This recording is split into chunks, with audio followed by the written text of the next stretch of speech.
Hello and welcome everybody to another episode of Pod Strickland. I'm your host, Shwin and episode 301.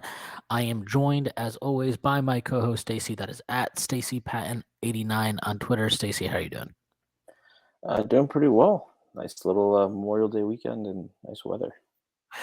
Yes, Memorial Day weekend has come and gone, but we are here to talk about basketball. But before we do that, I have to make a few announcements. The first being that the Strickland has an Instagram. Check that out. That is at thestrick.land on Instagram. We are posting all kinds of new content on there.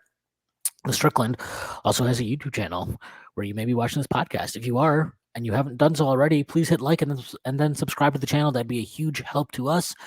The Strickland also has merchandise. Check it out on our website. We've got t-shirts, sweatshirts, hats, even water bottles, you name it, we got it. Please check that out. And then finally, the Strickland has a Patreon, which you can subscribe to. There are a number of different tiers. There's a $6 tier that gets you access to Pod Strickland, this podcast that I host every Friday with Prez. You also get access to the Strickland mailbag hosted by Andrew Steele, a.k.a. Doug, a.k.a. the Doug Bag, alongside Dallas Amico. That comes out every other week. You also get access to the Strickland Discord, where the conversation never stops. There are further tiers. There's a $9 tier that gets you access to Strick and Roll, my solo pod, where I rant and rave about the Knicks even more. You also get access to wonderful premium articles by Matthew Miranda, the recap god, one of the best in the business. There are further tiers. There's a $15 tier, $30 tier, $50 tier, and $100 tier. Those come with a variety of additional benefits like listening in on pod recordings, merchandise discounts, and even potentially co-hosting a podcast alongside yours truly one day, whether you choose to subscribe or not. None of this would be possible without you.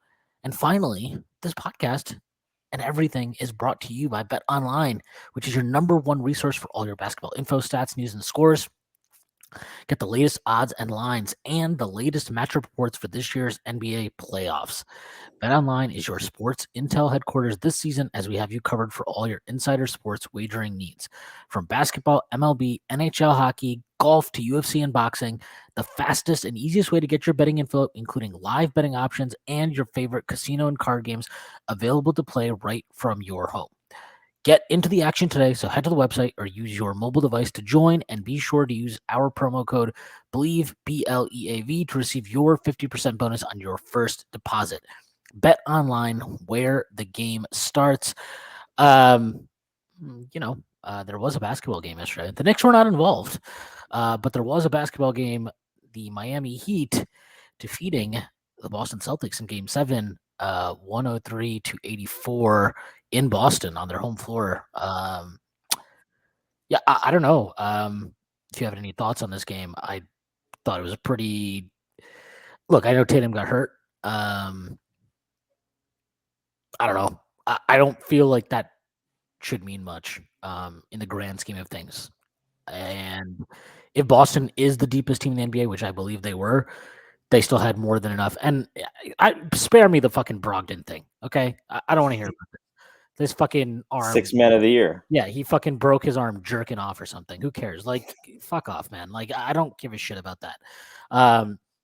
This is using his sixth hand of the year. Yeah, maybe. The hand of the king. But he look, if this was the deepest team in the NBA, they should have been able to at least make this a competitive game. And it wasn't a competitive game. I think the closest they got in the second half might have been 7 or 8 points. Fourth quarter wasn't close at all. I don't know.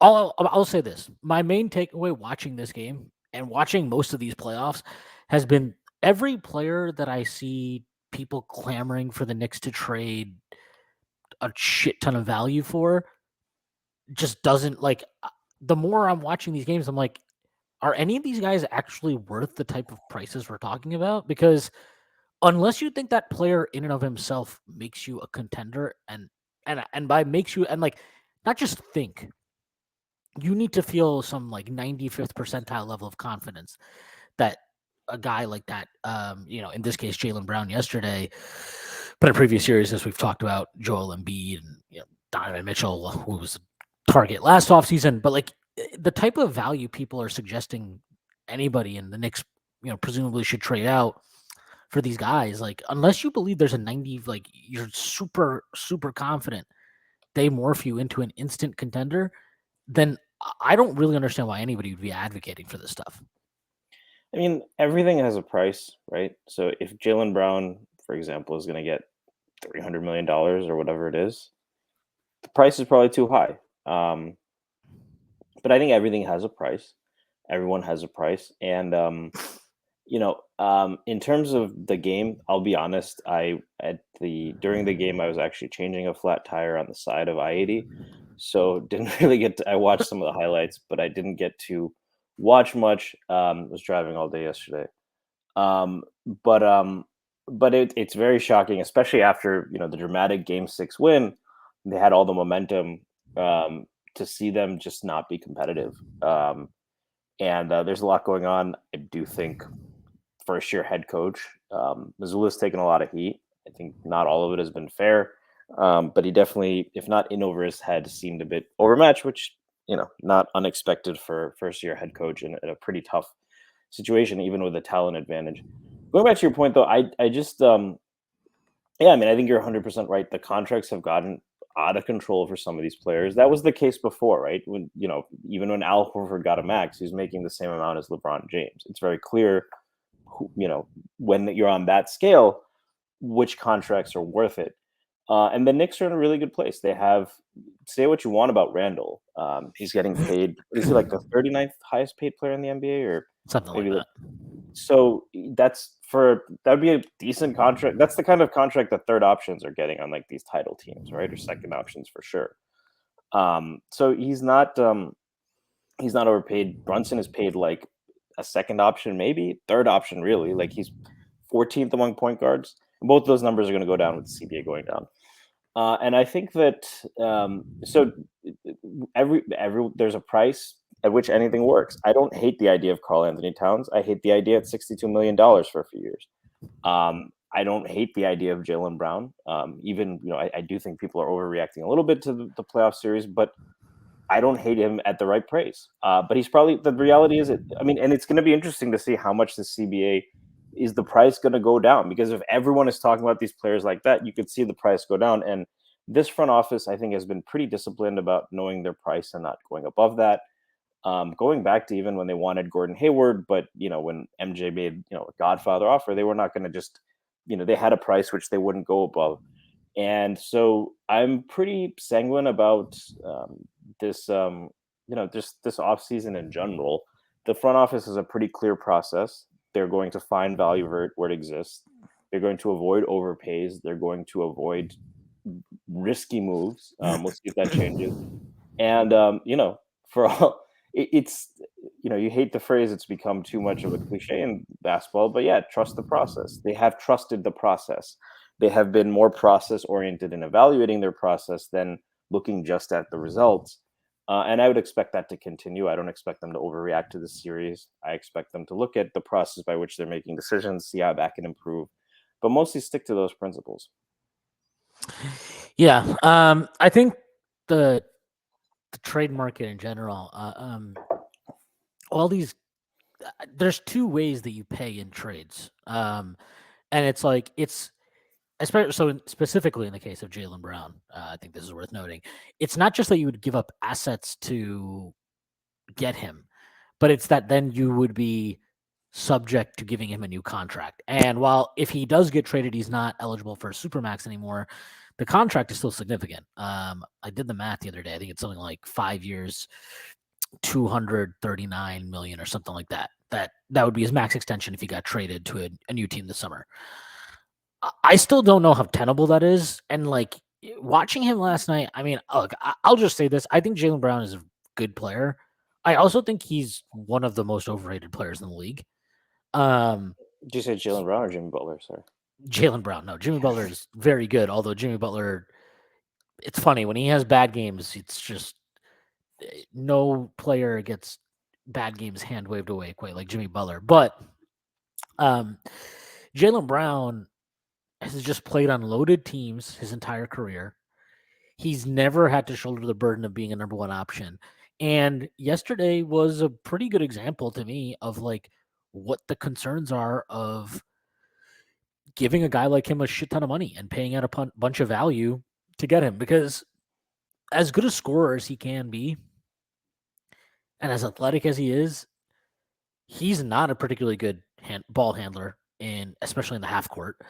Really? He's not. Were people talking about that on Twitter? Like his handle? I mean, no, I mean, people were saying it's not That's good, but I sarcasm. I think, think I've seen a yeah, million tweets about how yeah, shitty his handle is. Like that yeah, but tennis it's person's weird name. because And it comes up every year in the playoffs, and then people forget about it. Like it happens every year, but like it happens every year because there's just a limitation of his game. He does not have a great handle.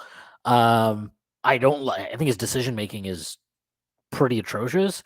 Honestly, I think his decision making is often as bad as Randle's has been in the playoffs. He's just a much better shot maker, so he can get away with a bit more. I mean, I think he ended up finishing as bad as this playoff series was for him. He ended up finishing with a 57 true shooting in the playoffs on like pretty solid splits. So the guy has proven that he can hit shots under duress in the playoffs. He didn't do it against Miami, but he has done it in the past against various qualities of opponents. So like that part of it is definitely there, but just the turnover stuff, and then his defense is not good. Like I think that just has to be said. His defense is not good. do you think it'd It's be an not upgrade over RJ? I'm not saying you replace him. Do you think he would be like an upgrade on defense over RJ Barrett? if it's the RJ Barrett we saw in the regular season, sure. Is it the RJ Barrett we saw in the playoffs? I think that's maybe a wash. Like I don't know. I didn't think I'm probably like not as overly bullish on RJ's defensive display in the playoffs, but it was legitimately solid. Like I mean, I don't know if Brown can guard guards. Like RJ did a really good job on Garland for large stretches. He guarded Jimmy at times. Like I didn't think. Yeah, I thought he was solid. I think that's yeah, how I termed Jalen Brown for what it's worth, a solid defender. yeah, I think RJ when what he showed to me in the playoffs is he was actually alert off ball. If he's alert off ball, he's a better defender than Jalen Brown because Jalen Brown's never alert off ball. He never has an idea what's going on off ball.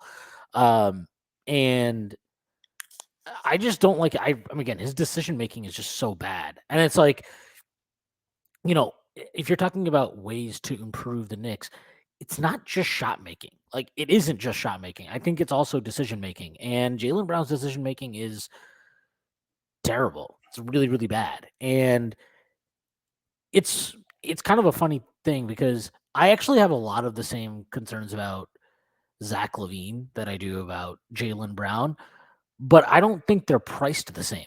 And I think they're not priced the same almost purely because of circumstance. Like Zach Levine has ended up playing on teams that aren't stacked, that aren't loaded, where he has had to shoulder probably too much of the initiating shot creation burden. And honestly, the only time in his career that he happened to be on a team that probably had enough blend of, you know, ball handling and shot creation to put him in an ideal position was the first half of last season. Last year. When they had Lonzo and all that stuff going on, they were a really solid team. And I still don't, I mean, look, I don't think I know they were the one seed. I don't think they were the best team in the East even then, but that's really the only time he's had that. And I'm not saying he's Would you perfect. say his decision making is? I would say it's better than Brown's, right? I mean, the handle is obviously Yeah, not his even. handle is better, even though I still He's a think good ball handler. Okay, yeah, he's a good ball handler. He has some issues that Brown has. I think he's more athletic. And I think he's a bit more, I don't want to say physical because Brown's pretty physical when he drives, but I think he's just got crafty. I think he's more crafty with how he gets to the rim and stuff like that. But I don't think his uh, decision making is that like he's probably not someone you want being your lead ball handler but like he's I think he makes better decisions than guys like Brown and Randle, even though he hasn't been in the playoffs as much. yeah, I think he's a better decision maker. I'm not sure how much of a better one he is. Like point of comparison, he had Yeah, for his that's career, he's a 3.9 assist to 2.6 turnover ratio guy. This past year, he was 4.2 assists to 2.5 turnovers. which is He's like been usually what in line with secondary ball handlers, which I think right. he would be like he'd be probably lead the Knicks in scoring, but I think that Brunson would still be running the offense for the most part.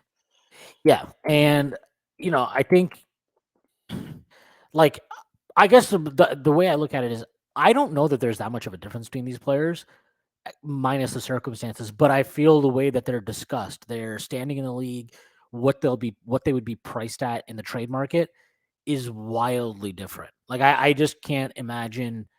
I know that Jaylen Brown's an expiring contract.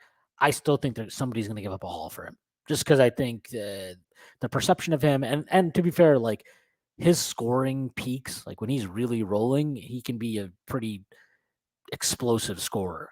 So I do get it. It's not like some totally batshit crazy thing. But like, look, this is a guy, Jaylen Brown. He is 26 years old. Okay, he has been in the league now for 7 years, and this isn't nothing. But he's a two-time All-Star and a one-time All-NBA guy. And I feel like the way he's discussed outstrips those accolades, which doesn't, and that to me speaks to, okay, so he's played on loaded teams and he gets a lot of credit for things that maybe, maybe he gets too much credit assigned for team success.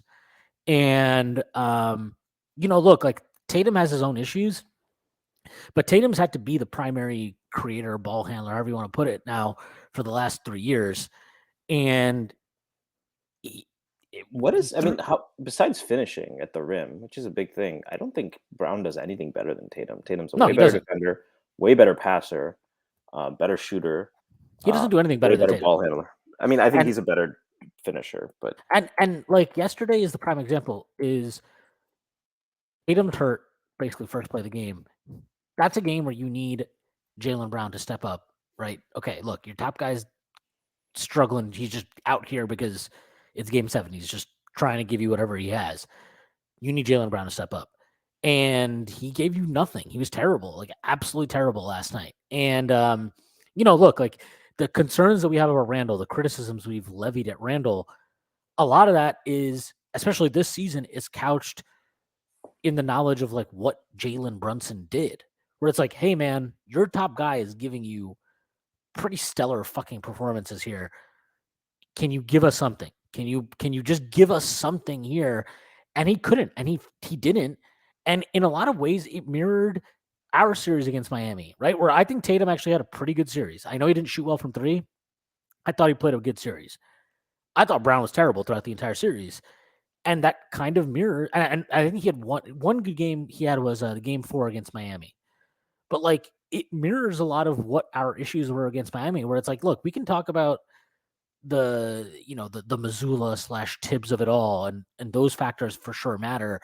But like you need your second guy or for whatever your co-star to be a co-star. And if he's not, that's a huge deficit you're working from. And like, I don't know, man. I just watched Jaylen Brown, and it's like if you're getting him, let's say the idea is, and I've seen this floated around, right? It's like, oh well, like if we can upgrade from RJ to Jaylen Brown, what is our team now? And it's like, I get that Jaylen Brown's proven a lot more as a scorer, shot maker, whatever, than RJ Barrett, but like one, he's been the unquestioned number 2 option in Boston for years now. That is not necessarily the case in New York, because I think Brunson is always going to be the guy, unless you get like a fucking Kawhi or something like that. But like Booker, I think, would be yeah, kind of that. Booker, sure, And that's then the those younger O-line. yeah. So like okay, so if you get like I think Brunson's number 1 guy, and I don't know, man. I don't really see Randle being like, oh, okay, yeah, I'll take a backseat to Jaylen Brown. Like, I'm sorry, I don't see that. And I don't see Jaylen Brown being like, oh, yeah, I get it. I'm happy to be the third option. Like, he doesn't Didn't you strike me as say that kind of. 2-time All-Star, 1-time All-NBA for Jaylen Brown, right? Yeah.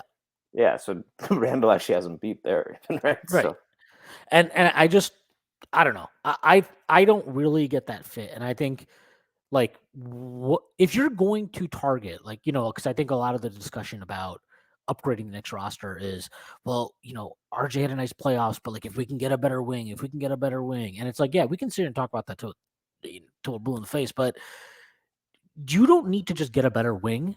You also need to get a wing who provides value as a third option, which is kind of what a lot of the struggle for RJ was this year, because your third option needs to be a good off-ball scorer and a willing off-ball scorer. And that's not just, oh, he can hit spot up threes. It goes much beyond that. Moving off the ball, activity off the ball, all those kind of things. Like, You need to And we find somebody saw like that. RJ did that. He started to relocate much better off. Like when we've seen RJ do that, it's just really the spot up shooting is, and even that improved in the playoffs. So, like in terms of fit, I don't even know that that's the big issue for the Knicks right now. Yeah, and then the other part of it is your third guy needs to be. Well, I mean, look, the fact that Brown is not a good creator just makes that even more weird. But like the other part is your third guy needs to provide serious utility on defense, and I think that was the other area where RJ season was such a struggle, and why it was very frustrating watching him at times until the playoffs, right? Where you're like, okay, see, like this is great. Now you're playing defense. This changes a lot of things. Um, it doesn't. I'm sorry, like the Jaylen Brown piece is just I don't think he's the right guy, and I don't know. I think it's very hard to find that right guy, and this leads to the Randle discussion, where it's like, if it's this hard to find the third guy next to Julius, you know, uh, I just don't understand. Like, I don't know. To me, you look at Julius's contract; he's got 2 years left, guaranteed. He's got a player option on the third year. I think he opts out of that. This is like the time to trade him. This is the time. This is the perfect time. This is probably when you're going to get his absolute peak value in trade, because he's 28 years old. So a team trading for him knows they have him locked up for age 29 and 30 before they have to make a decision on his contract. He's just coming off his second All Star and All NBA campaign. Like, I don't know if the notion was last year, well, we couldn't trade him because we were trading him at his lows, then I feel like this is the time to trade him, because you're not trading him at lows, and in terms of his contract, this is probably the best time to trade him. So, and I get like there's all the risk involved in trading him, right? Because we know the Knicks want to be good, and if you trade him for a guy and some picks, like maybe you're not as good next year. And I get all of that, but I don't know. It feels a lot of times like we're waiting for some, we're oh well, what if we do this alongside and get this upgrade next to Randall, and that will help him in this way, and yeah, but like what if inherently all these things that we're talking about with him are just like, if it's this hard to find the third guy, maybe he's just not the second guy that you ever need. I mean, I think there's a lot of interesting points there. I think that's, by the way, I think your tone has changed a bit. I think earlier this offseason, which I guess I'm talking about a couple weeks ago, you were saying, like they should be open to a Randall trade, but you don't trade him just to trade him. Yeah, I still don't think you trade him just to trade him, but you need to make like, to me, like, I guess maybe my threshold for what I think is a good trade for Randall is maybe it's lower than what the front office and what a lot of people think. Because to me, I'll give an example. I got to pull up this trade real quick. But one of the, like, a trade that I really think would be worth it, type of trade, is if you look at what the Clippers, when they traded Tobias Harris to the Sixers, what they got involved. Okay, so the Sixers traded to get Tobias Harris. They gave up at that time rookie guard Landry Shamet, who was considered, fucking the greatest thing since sliced bread after his one great playoff game that year. So Well, I Landry mean, who Shamet, would you compare him to? Like I mean, would he be like Grimes level value? I think he was probably similar to that level of value, maybe a little bit less at that I time. think he was less at the time he was traded. He got really overvalued once they had that playoff run and he had that one really good game, but that was after the trade. At the time of the trade, I don't think he was valued particularly. I think he was valued like young guy who can shoot and maybe has something to him. So that's like, the trade was Landry Shamet, Philly's own 2020 protected first round pick. I mean, they were always going to give that one up basically. And then an unprotected 2021 first round pick via, funny enough, the Miami Heat. So like, the Sixers also sent That was the Wilson Mikal Chandler. Bridges pick, right? That was, I think. No. Mikal Bridges was not involved in Yeah, that trade. That was a draft night trade. The Sixers also sent Wilson Chandler and Mike Muscala, who were kind of just throw-ins at that point in time, and 2 second-round picks to the Clippers via the Pistons, 2021 and 2023, which we later acquired, by the way, for our good buddy Marcus Morris. who turned Boban, into yeah, the Boban and sixth Mike man of the Scott were year. also sent to the Sixers, but like, more or less, they got 2 first-round picks, 1 protected, and 2 second-round picks, and a young guy that was, of some value, but not serious value. Like, So I Wilson don't know. Chandler got traded for Melo and Tobias Harris. That's kind of funny. I know. And I don't know if I would maybe you need a better actual player piece to it than Landry Shamet, the corpse of Wilson Chandler, and Mike Muscala. But, like, I don't think that draft capital value is too far off. Like, I would, depending on the protection of the pick and stuff like that, I would be fine with that. I So I mean, would really you're be not fine with getting that. any good vets at that. Muscala was a solid vet. I mean, if we're Yeah, that's thinking what I say. about You need to get a better player piece back, but the pick value, like, I think if you get that offer and let's say it's like a, I don't know, Kuzma, I mean, is that a it's up. Let's say a Kuzma level player. Let's not say Kuzma exactly. Let's say well? Because a so I Kuzma level guy. I would do that trade in a second because I'm just like I just don't really understand the path forward anymore with Julius because it feels like he shapes the discussion around everybody else in the roster. Like it doesn't feel like whatever we have an RJ all Barrett. NBA defensive center level player, and we constantly talk about his offensive limitations and his fit, partly because of Randle, right? Like Right. in theory, That's my Mitchell point. Robinson shouldn't be that big of an issue on offense. Like he's a great offensive rebounder, but I don't think he really was that much. I think the reason his limitations on offense became so pronounced against Miami has a lot to do with Randall's struggles in that series because they were able to. They didn't send a lot of help at Randall in that series. Like, and I get it. Bam's a really great defender, but like that's the fucking. I mean, that's the point. Like, if you're an All NBA guy, then you're gonna have All NBA defenders on you. and he kept That trying to attack Bam in really uninspiring ways. Like it was either step backs, he kept trying to post them up. I think like they were better off when they just used Randall a little bit as a decoy, which is I think like I would encourage like I would have wished they had encouraged that a little bit more. Um, I did want to I do think Washington's an interesting trade partner, even though I don't really want Beal. Just I, because I think if you're talking about guys that fit next to Randall, so if you're another team, all of these questions apply, right? How well does Washington has a player who, like, since he was on the Knicks and Randall was in not Dallas, in New Orleans, that is a player I've wanted to pair with Julius Randle on the Knicks. Washington has that player. So they have some. So I and Kuzma, I could see the fit if he plays the four here. I do want to take a step back first. I don't think Randall is that far. Like I don't think the flaws he had. Now he's 28. These are not. This is like these are things that have consistently been issues. I think he has the capability to be a really good defender. And I think I think that if he's willing to downshift, and for all the talk about will he be willing to downshift to a third option? Well, he downshifted to a second option a lot, right? He was willing to share touches with Brunson. He still led the team in scoring, but in many ways, his role did change this year, right? He wasn't initiating as much in the same way. Um, so I'm not sure that he would be unwilling. And I think that there is an argument that if you can get him to buy in, if somehow you can just get him to say you're going to have more energy on defense, we need to see your hands up. Mental errors are going to happen, but the effort can never not be there. We've seen him take those challenges to heart in terms of getting his conditioning better, in terms of working on his game, being more engaged. I still don't think that that's like to me it's like to the points you made, it is an opportune time to gauge the trade market and if there's a good value. But I'm still not sure that you just trade him either for anything short of like a pretty big haul. Like I think like I value him more than I would have valued Tobias Harris if I was the Clippers. Um, so he's still on a good contract for 2 years, and I don't think he's like the changes he need to make.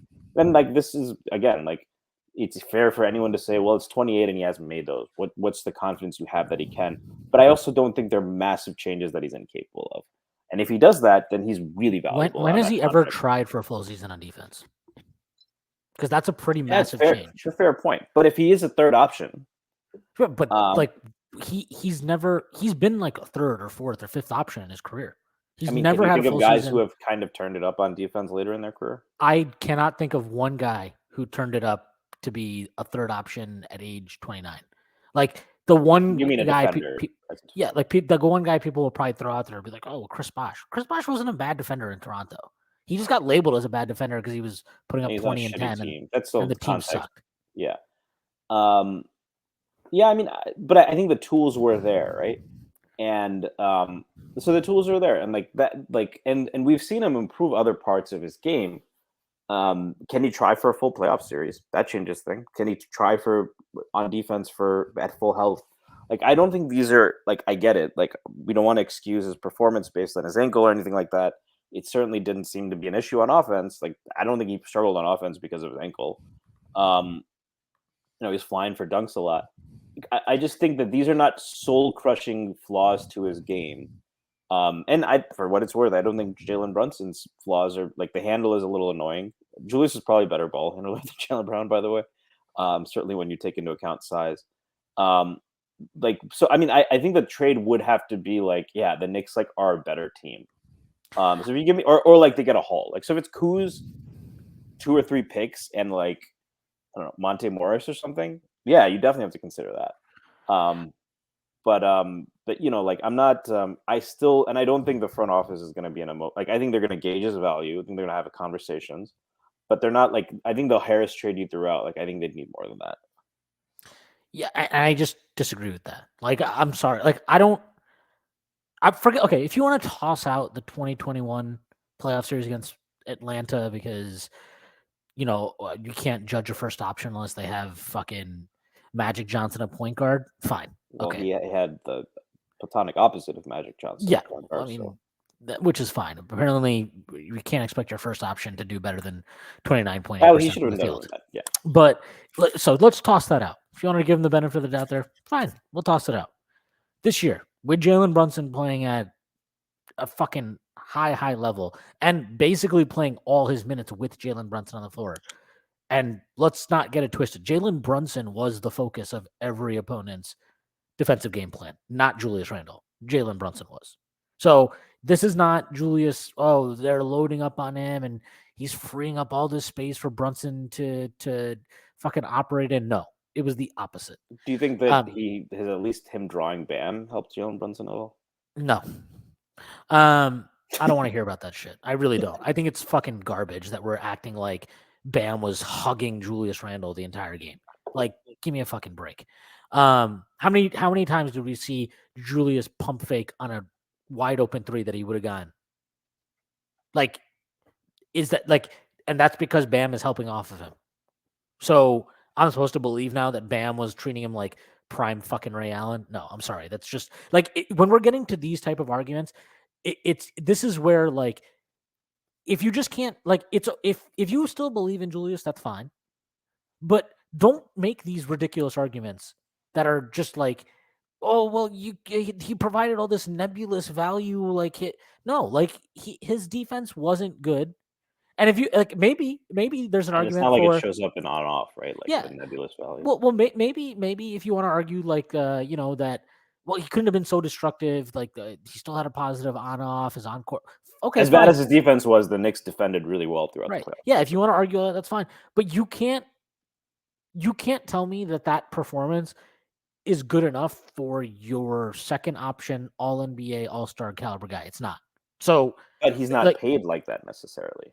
He's not, but he's treated like it. He gets feted like it. The organization has to walk around on eggshells around him like it. Everything in the team, everything that they plan, everything they do revolves around him to a large part.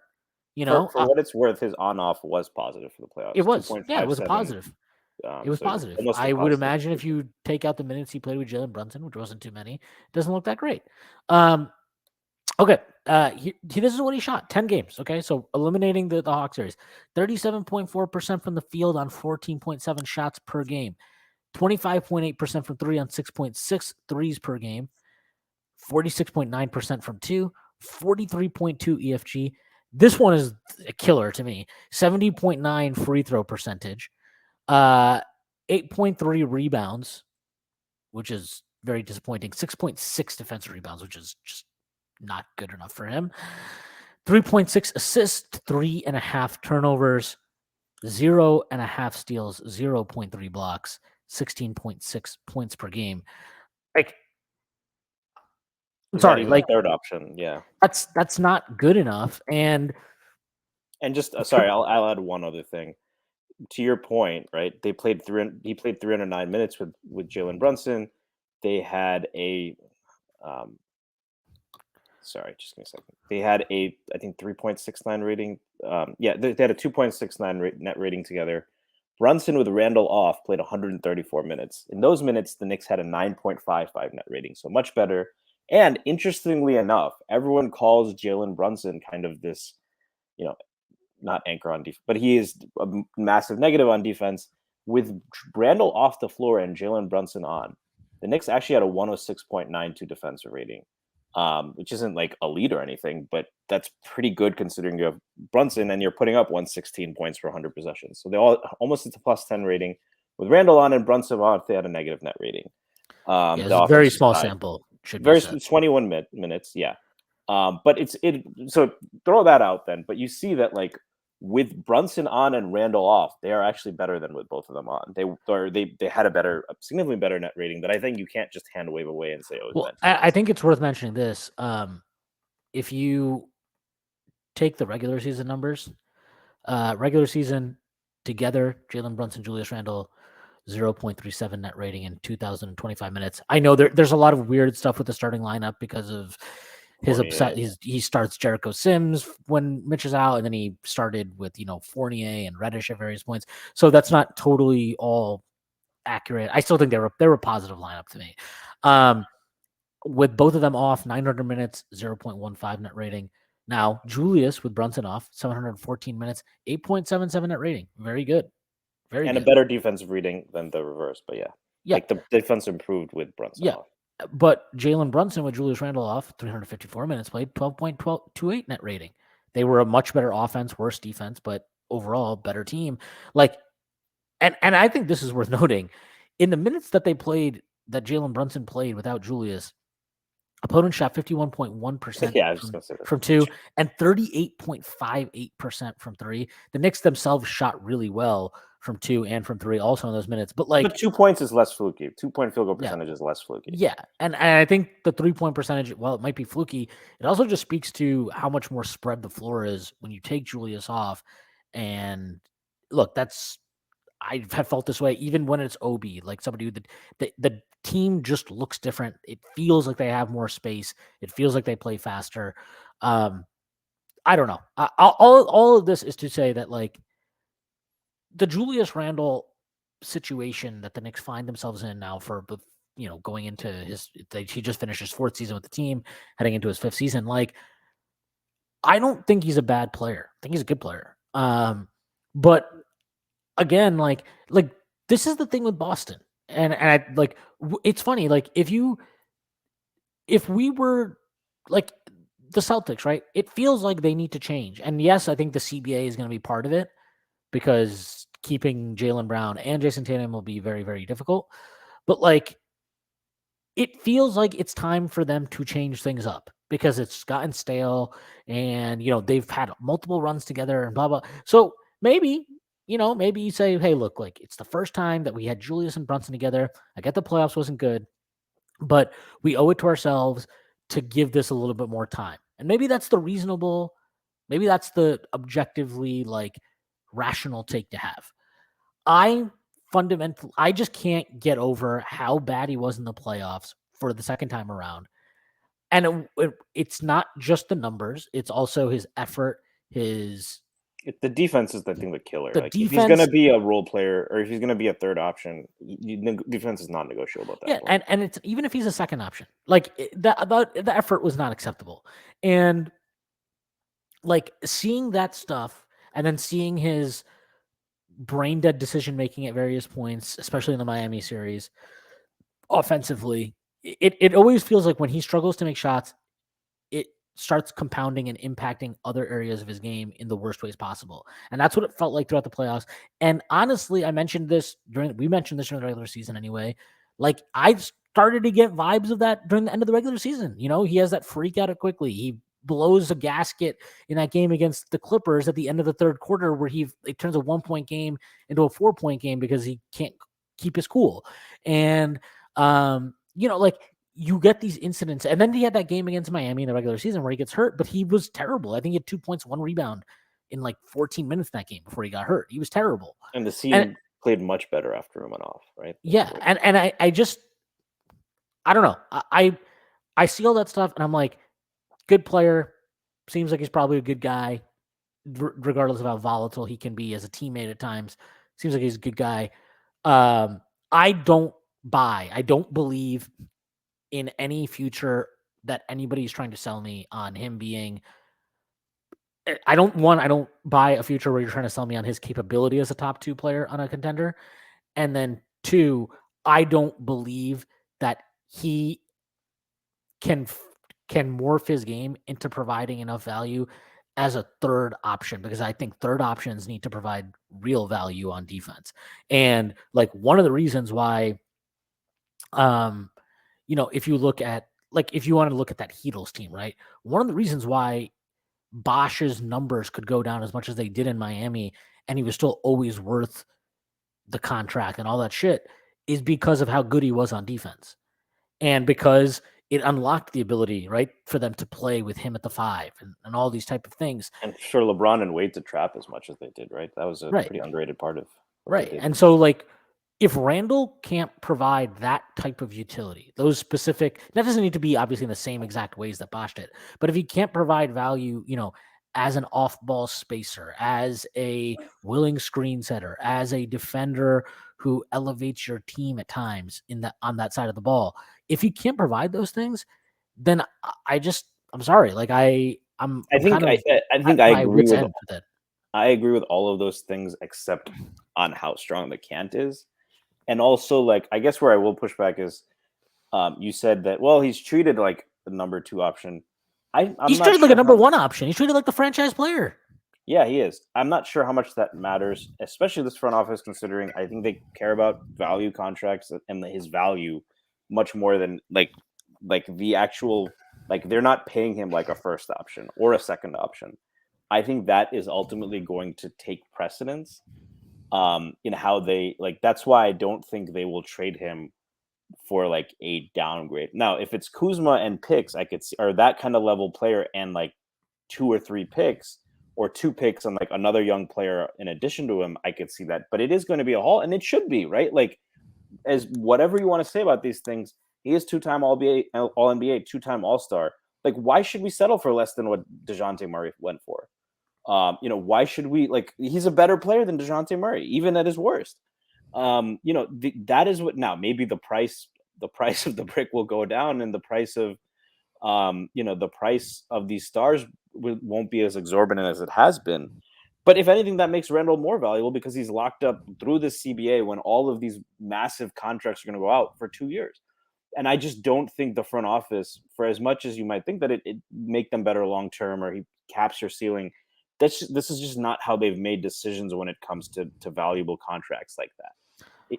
I think it would be different if he was really on a max. Yeah, I mean, like, we can talk about his contract value, but isn't part of your contract value is also like, it's so valuable, we can get so much for you in trade. Yeah, so I think they will look. So I agree that they will look at trading him, and they should this summer. I don't think any of the things you brought up are. I think that we disagree a little bit on how much he can improve and how much hope there still might be. But all I'm saying is the way that this front office makes trades and makes decisions, they're not going to say we're better without him, let's trade. They're going to look at this like, yeah, we should get a haul, because that's what other people are getting for the players of this caliber. It could be. Could also mean that he's not of that caliber. Like, I mean, if you had a gun to your head, is Julius Randle a top 25 player in the NBA? I'd still say yes, man. A lot of these players are playing badly in the playoffs. Like, is Caleb Martin better than Randle because he played well in playoffs? Maybe. I don't think. I don't think that's how this front office has been making these decisions. But like, if we're going to talk about them like this analytically savvy thing, then it also should be like, yeah, maybe maybe your offense is fucking different if you don't have this Eeyore motherfucker standing around demanding 28 usage every season I, and I'm, stagnating the ball and isolating constantly. Maybe your offense is different, and maybe your overall output changes because of that. Maybe you get more out of other guys on your team. Um, but and even in the past when they've been in situations, they don't just dump guys like I'm that. not saying to dump him though. I'm not.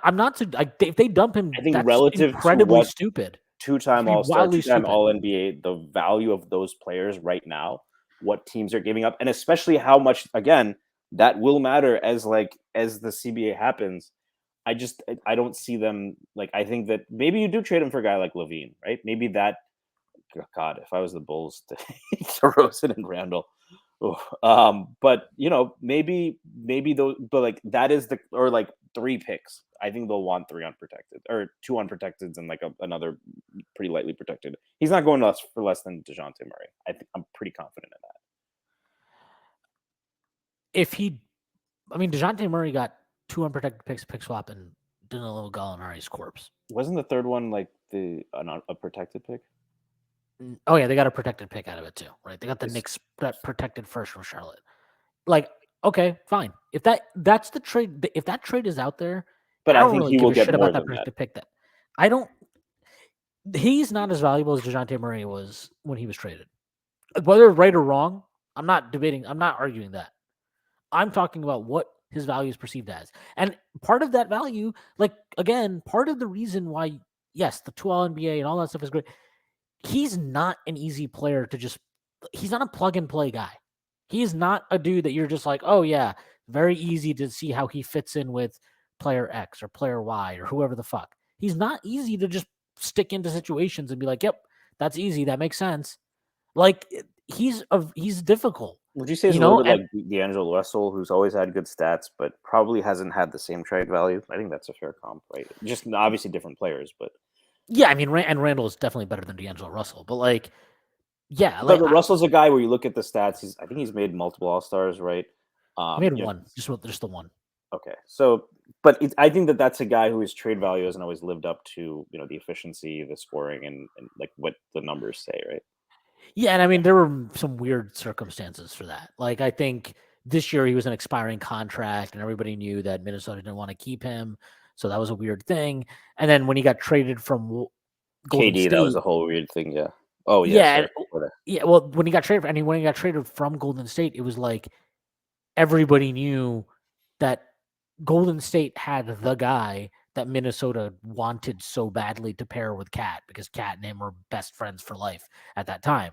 So it was like Golden State could extract the price they did in large part because of that. And because And we got Wiggins at that time wasn't right. positive value, right? He was. Well, yeah, Wiggins was seen Yeah. as a worse value. Yeah. So it's weird to go back and look at that deal because now you're like, well, why the fuck did Minnesota do this? That's crazy. But at the time, it was like, I mean, I thought it was bad at the time because I just didn't like giving up the pick. But like, it wasn't that bad at the time, right? It wasn't seen as like, oh my god, how could you do this trade at that time? Um, but yeah, look, like I So don't I mean, know. what is a realistic trade for Randall that you can see out there right now?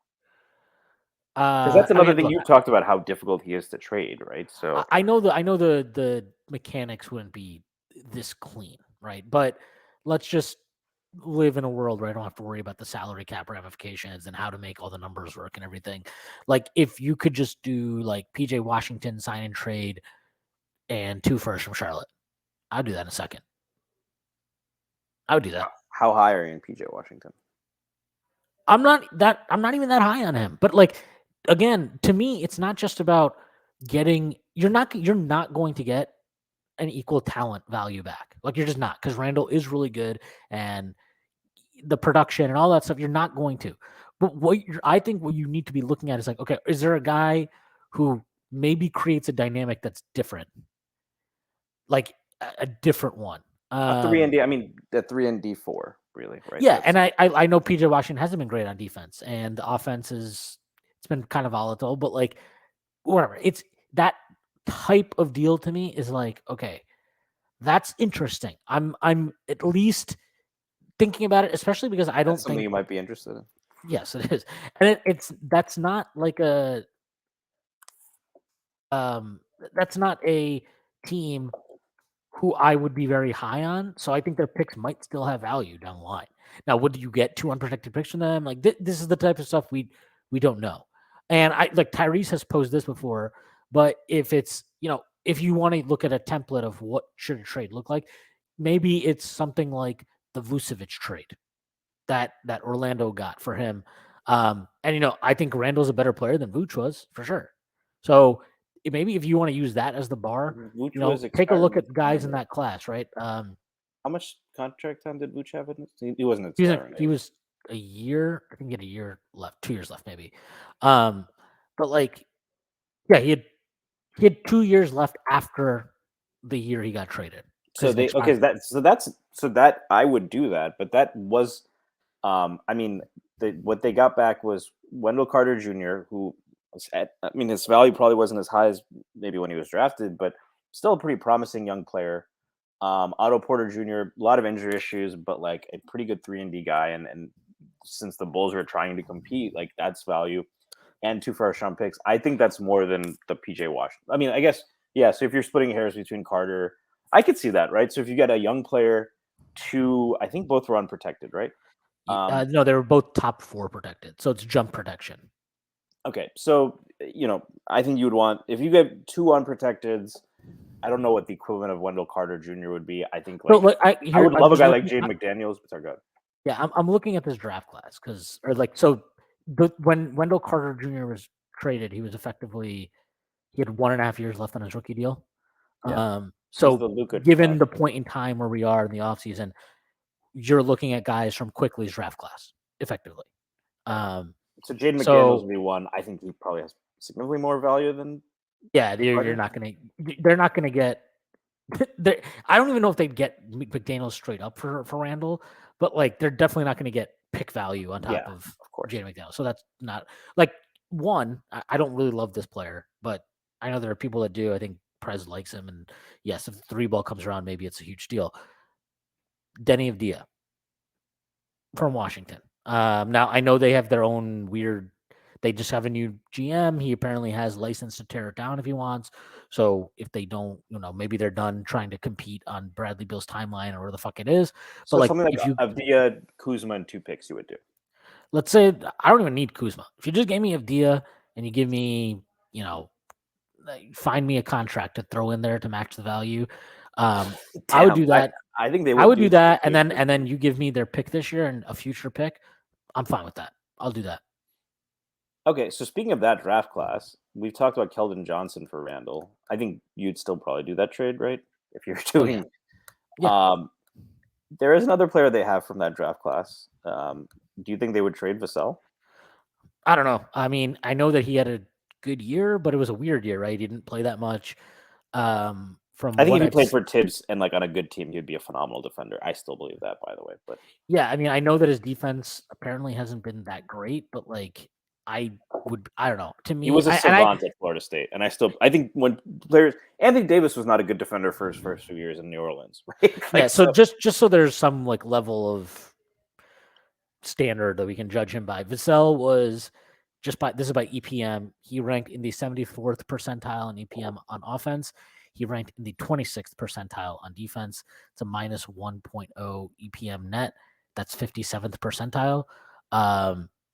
He's not been the most efficient player in the league. He doesn't get to the rim that much. Does take a lot of threes. Is a good shooter. There's stuff there, but it is a risk. But like, this is one of those things where I think it's a risk worth taking because I feel like you get a wing instead of Julius. You're now forced to play a more open court, and I don't mean necessarily transition based, but open the floor, spread it out type of game. You're going to have a lot more lineups with 3 wings probably. I think your defense becomes more switchable, which is would Tibbs lean into that? I don't know. But like I like that idea. He's obviously a restricted free agent at the end of next season. So at the same time, Quickly and OB are. I personally feel OB is not long for New York. So that piece him specifically wouldn't bother me. I don't think I think Quickly and I know that there's this idea of like, oh, Quickly is going to get so much money we can't afford to keep him. I don't totally buy that. I'm very specifically interested to see what Caleb Martin ends up getting this summer. And I don't think he's going to get a 480 deal as good as he's played in these playoffs. And I'm curious to see how that affects Quickly's market. Let's put it that way. But I mean, if you had to guess right now, what do you think? Like, do you think there's a chance Quickly, if the market isn't great, Quickly just says, "I'll bet on myself"? maybe, but I also think it's like, hey, I'm 23. Let me lock in life-changing, life-altering, generational money right now. I'll still be able to get a free agent contract again when I'm 27, 28 years old. A lot of guys do that. I mean, we see this all the time where we're like, oh, this guy's going to make Keldon Johnson. Look at his contract. And that's a guy that started his entire career in San Antonio, well thought of. Like, he signed a pretty steal of a contract. It was like 4 years, 74 million declining. Like, guys like to lock in money on these first deals quite often. And it's not unreasonable. Like, I mean, it's funny to be like, oh, that's a steal. And it's like, yeah, I mean, it's also more money than I'll probably ever make in my fucking life. But yeah, like, I think there's a chance that he locks in like 480. I think if That's the number a lot of people are putting as the floor, right? I think someone, yeah, and I think Fondy, that's or it was Scotto, right, who said 4 for 80 or to 4 for 100 is like the range. But yeah, I mean, I think I'll put it this way: whatever they offer Josh Hart, I think you have to offer Quickly a couple mil more than that per year. That's like kind of how I feel about it. But so to go back to Hart this would part be of 4 it, for 72 or something. They've been saying 17, 18, so you're saying 4 for 80. Yeah, that makes sense. I don't really, I don't know why people think Josh Hart is going to get that. By the way, I mean, who's the paying up for sources who have Josh Hart? been who said 17? Was it Bondi who said 17 or 18, or was it I Begley? think this is the number that people have been floating around. So I think Keith No, Smith might have, somebody like a media person said it beyond just like Twitterati. I just can't. yeah. No, it wasn't just like people talking on Twitter. It was like an actual. But I don't know that's. I don't know who is paying Josh Hart. Like, if the Knicks were like, we're not going to pay you 17, 18 million unless you can prove to us you can get that contract from somewhere.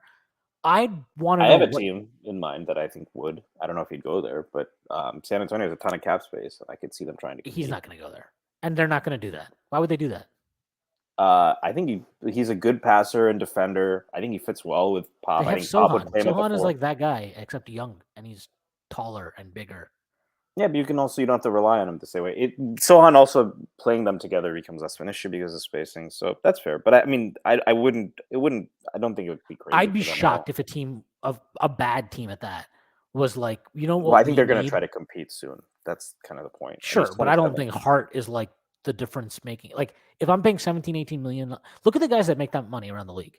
If you make 17, 18 million dollars a year under contract, that's usually, once you get into that range, it's almost always for guys who are capable of scoring like 15 points per game. I mean, Hart is. He averaged what, 12 after coming to the Knicks? I don't mean, think he's had some scoring outbursts. come on.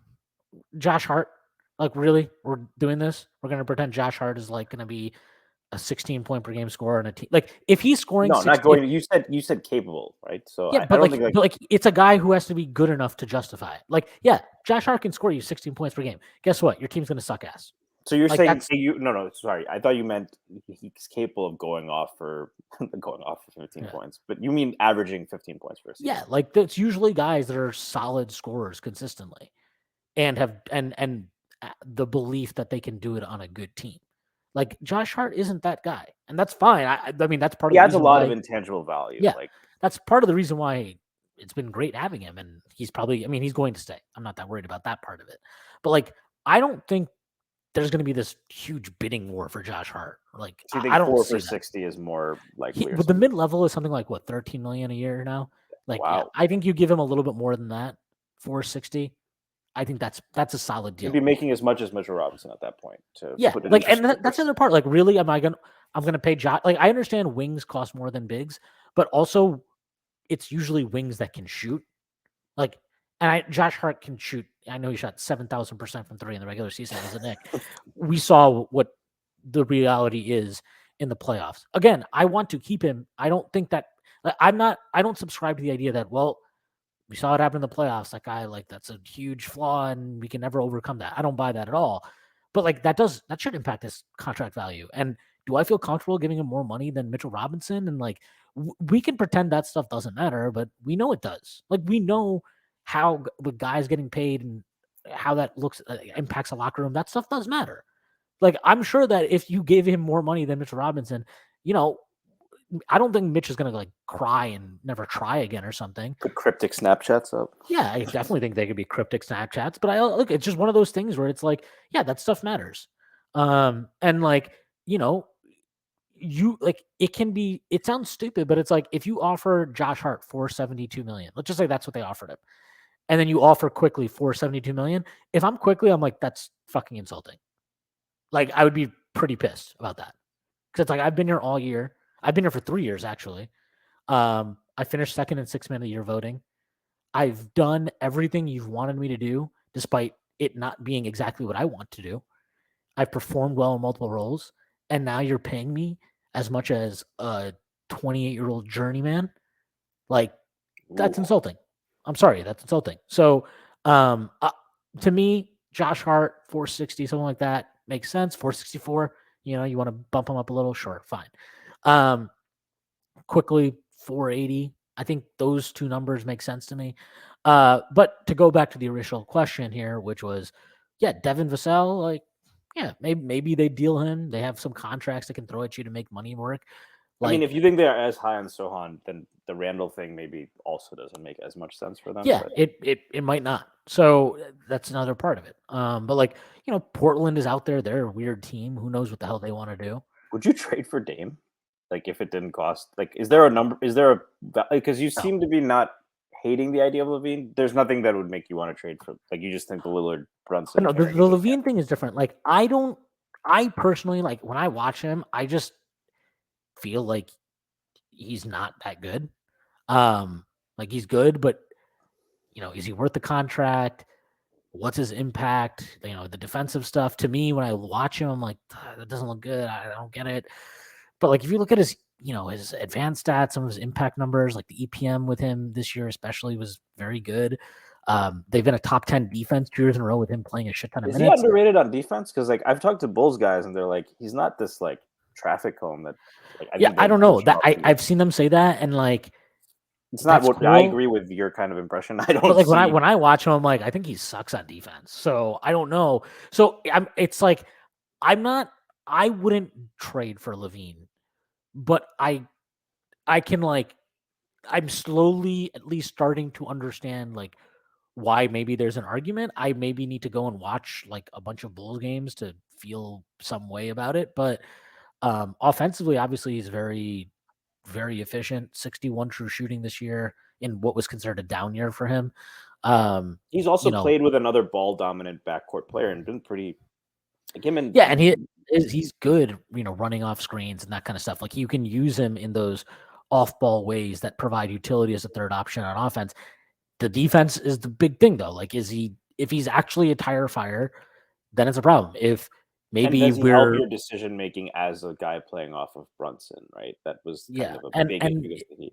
if he's a defensive player who, you know, if he destructive, or can he be a cog in a system, or do you need him to be more? Those are all very different variables.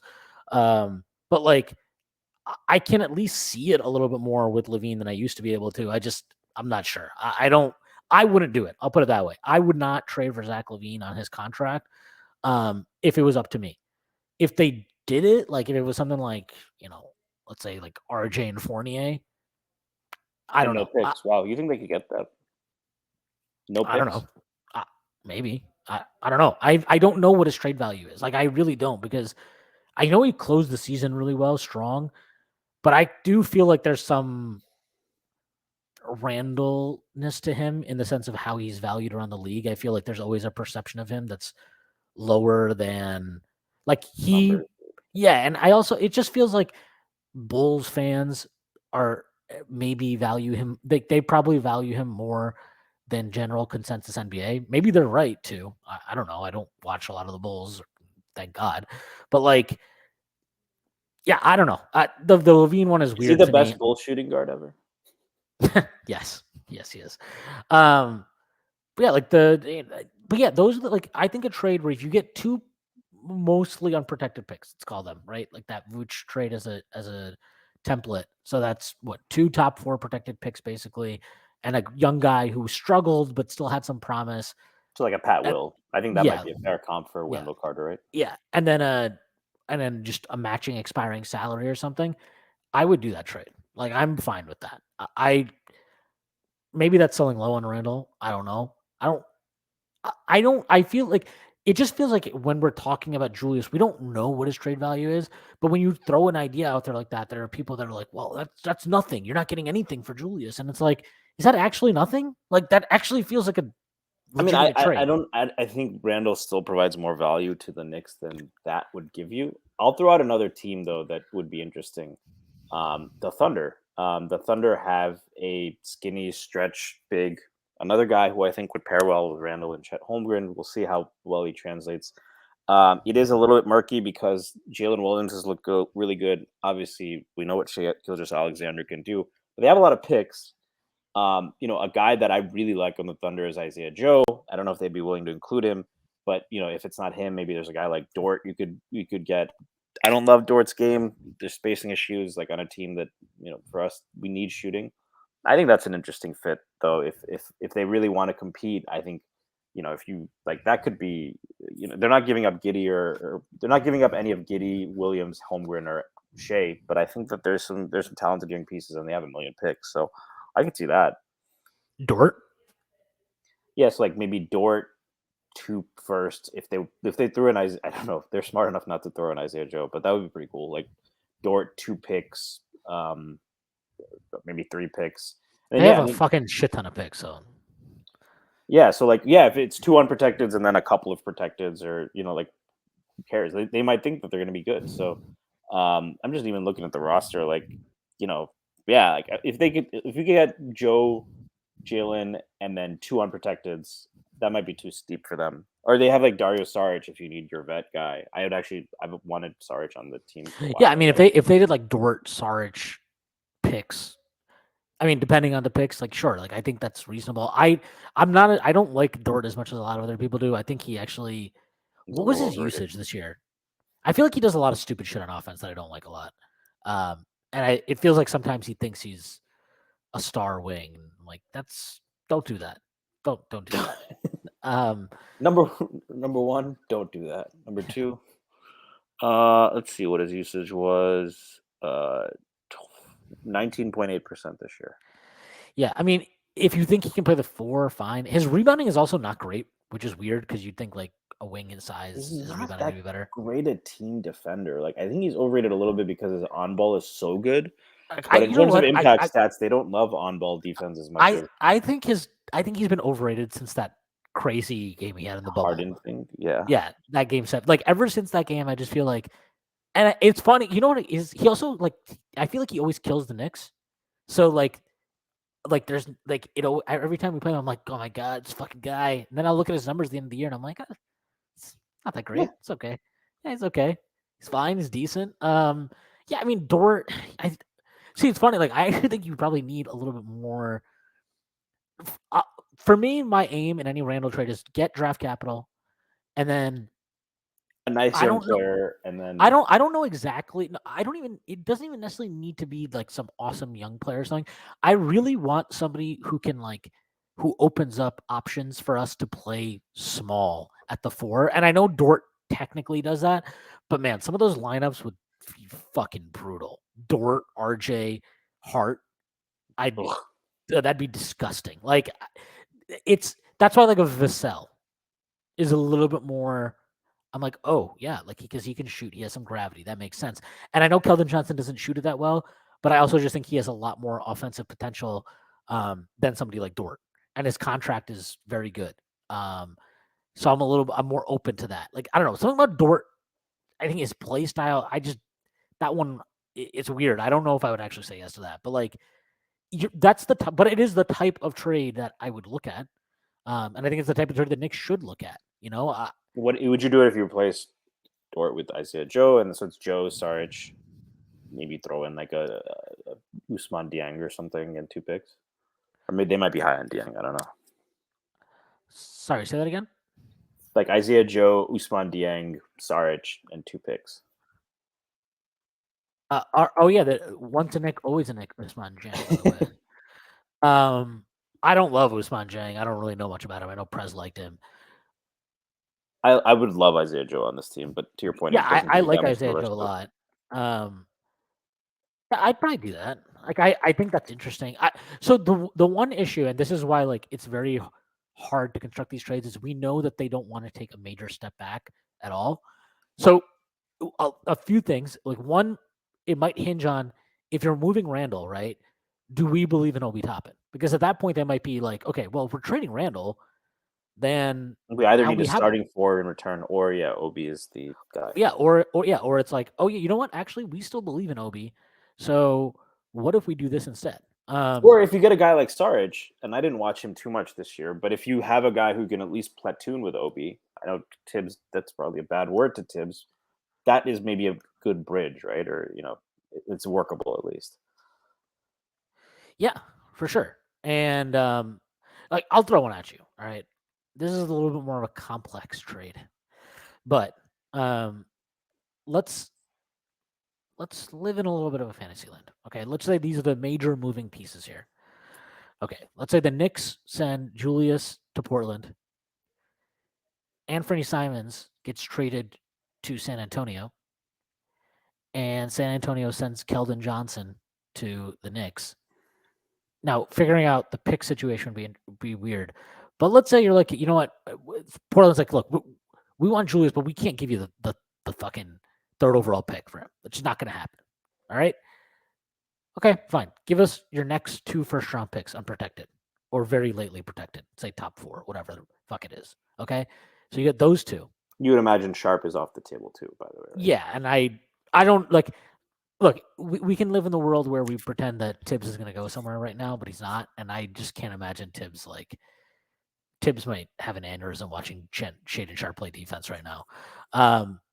But like, okay, so you get that. I Okay, think Simons for Randle itself is pretty steep, but I get it. Yeah. So they do that, and then San Antonio tosses you one of the unprotected Atlanta picks. Like I don't know if they would do that, right? But if you're Just Portland, Keldon and 1 unprotected. Sorry, just to Keldon and 1 unprotected, and then you get 2 picks from Portland in the trade too. Okay. Oh wow.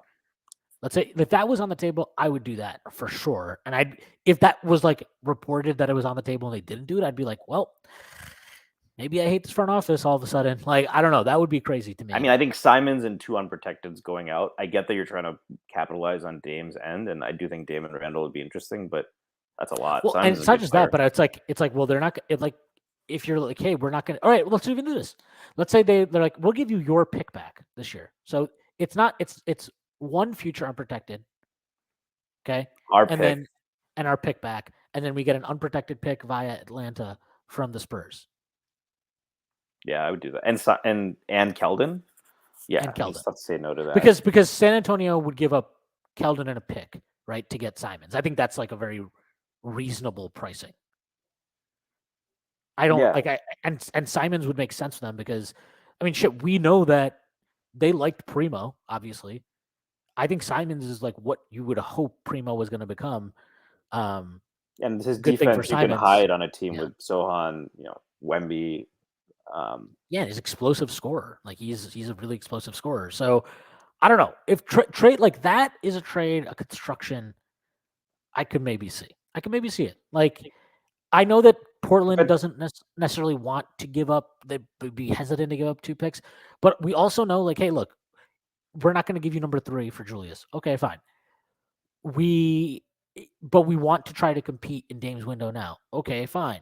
Like they have to find something there. Like Simons is definitely going to be one of the pieces that goes out. And look, ultimately they're probably going to end up trading packaging Simons with the 3rd pick for somebody who's actually worth it. Maybe that trade doesn't come along and end up having to trade that's Dame. A lot. Simons, like a really good young player, like a borderline Mikal star. Bridges. I mean, Cat seems like they might be interested in that. See, but if they offered that for Cat, then I just think like they're just not stupid. no, I don't think I don't think they're going to get good value for the third pick. So that's my point. Is like if you're not going to get good value for the third pick, You have to get the most and out of you're Simon. trading Simons, like isn't this at least a better version of like doing a Cat trade, especially considering Randall's contract is not going to be as exorbitant as Cat's. Do you think Randle has the same trade value as Cat, or better trade value? I kind of think Randall's trade value is underrated. That's why I find him a very fascinating player to discuss because, Well, I like, if think the you trades you've been throwing out, I think, are lower than what his trade value is. I mean, this one I think is in line with his trade value. well, Something I would that's I probably tend to undervalue. I tend to undervalue a lot of players in trade because I'm naturally more hesitant to give up picks, so that affects how I view things. Um, but like, I think Randall's contract is good, which is kind of the reason why I think trading him right now makes sense. But his contract is good. He's 28, so you're not even like pushing into his 30s yet or something. You're getting it back end of his prime. He's obviously not been a good playoff player, but he is a very good regular season player, at least at times. For 2 years anyway, he's been an excellent regular season player. I think a different coach would be more open to using him at the 5, which can unlock different types of things with different rosters. That has value. Like, I don't a know. 4-5 pairing. If Portland holds on to Grant, I like that pairing actually. That'd be a fun 4-5 pairing if you go small. Yeah, I mean, Yeah, I and think it's then possible. So, I don't know. And again, the big piece with Simons and Randall is in that trade, like they would be taking on a bit of money, the Blazers. But I mean, you can even that out because Simons is on 24 million a year. Randall's at 28.2. So like if you just if they throw in like, fucking whatever, Nasir Little. I don't think they love him like crazy or anything like that. But like they have ways anyway to Keon to Johnson, the guy that who was it that was clowning the Knicks for not taking Keon Johnson? I'm sure there were many people that did that. Hollinger or something? Maybe it might have been, but like like whatever. There's ways to even that out, and I actually think they have cap space this summer. So like if they renounce guys and all that shit, like they have ways. It's not going to be a deal breaker for them, but it is nice that hey, you get this guy that's actually like similar price range to the dude you just traded. Um, I mean, and then the Spurs take on 4 million in that deal overall, but like they have a bunch of cap space, so that's not a huge deal for them. I don't know. It's it's it's not the craziest deal in the world. I put it that way. And maybe again, Randall's perception is definitely very odd. But you have to think there's at least one team out there that's like, oh, like man, he's like 2-time All NBA guy. Like this guy, Yeah. look at the contract he's on. There's got to be at least one team that's willing to give up real value for him. It's about finding that team and then finding how to make it work for you. Yeah, I definitely agree with that. I just like I think the first trade you threw out, the Tobias Harris trade, I guess I don't consider that real value for Julius. I think this trade would be, right? I think some of the other ones discussed are. Yeah. All right. Well, I know you didn't get a chance to talk about it last time we were talking about this, but there's an NBA draft coming up. And the Knicks currently don't have any picks in that draft. I do think they're going to move into it. I really would be surprised if they don't. Not even because of any other reason other than that. When you're, especially with this new CBA, I think it's important to constantly have these rookie contract deals on your books for a variety of reasons. Now, I don't know what the Knicks range they would trade up to is. I know that they interviewed Gigi Jackson. I think he came in for a workout or they interviewed him or something. I believe he was like a pretty highly recruited player, right? But he's dropped down draft boards. Is that correct? I don't know what his. Let me look up his recruiting ranking. So I'll give you the kind of lowdown on him. The So he skinny. was okay. He was the skinny. He was the 6th ranked prospect in the class. So I don't know that he was like one of these consensus like he's going to be a top 5 guy. The way that people have talked about. Guys like some of the wings in this draft, right? Like Jarris Walker, Cam Whitmore, those guys. but he shot up draft boards. He is. I was honestly pretty surprised when I heard about that. Not because he's not a good player. He's just been very different from the kind of player this front office has targeted. Um, so he's if you watch him play, he's extremely talented. There are people that have fallen in love with his game, and it's easy to see why. Like I can shoot, he can put the ball on the floor, very athletic, makes plays. Advanced stats don't like him. His shot selection is atrocious. His decision making needs a lot of work. His defense, extremely talented defender, can block shots, can make plays, can steal the ball. The impact hasn't lived up to it. And it's exactly the kind of player that the Knicks haven't really drafted yet. So I like Cam Reddish in some ways.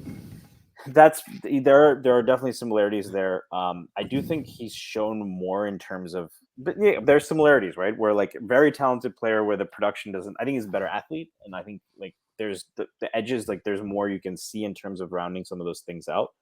But but maybe that's kind of it, right? They did take a swing on Cam Reddish, so maybe they're not allergic to these guys.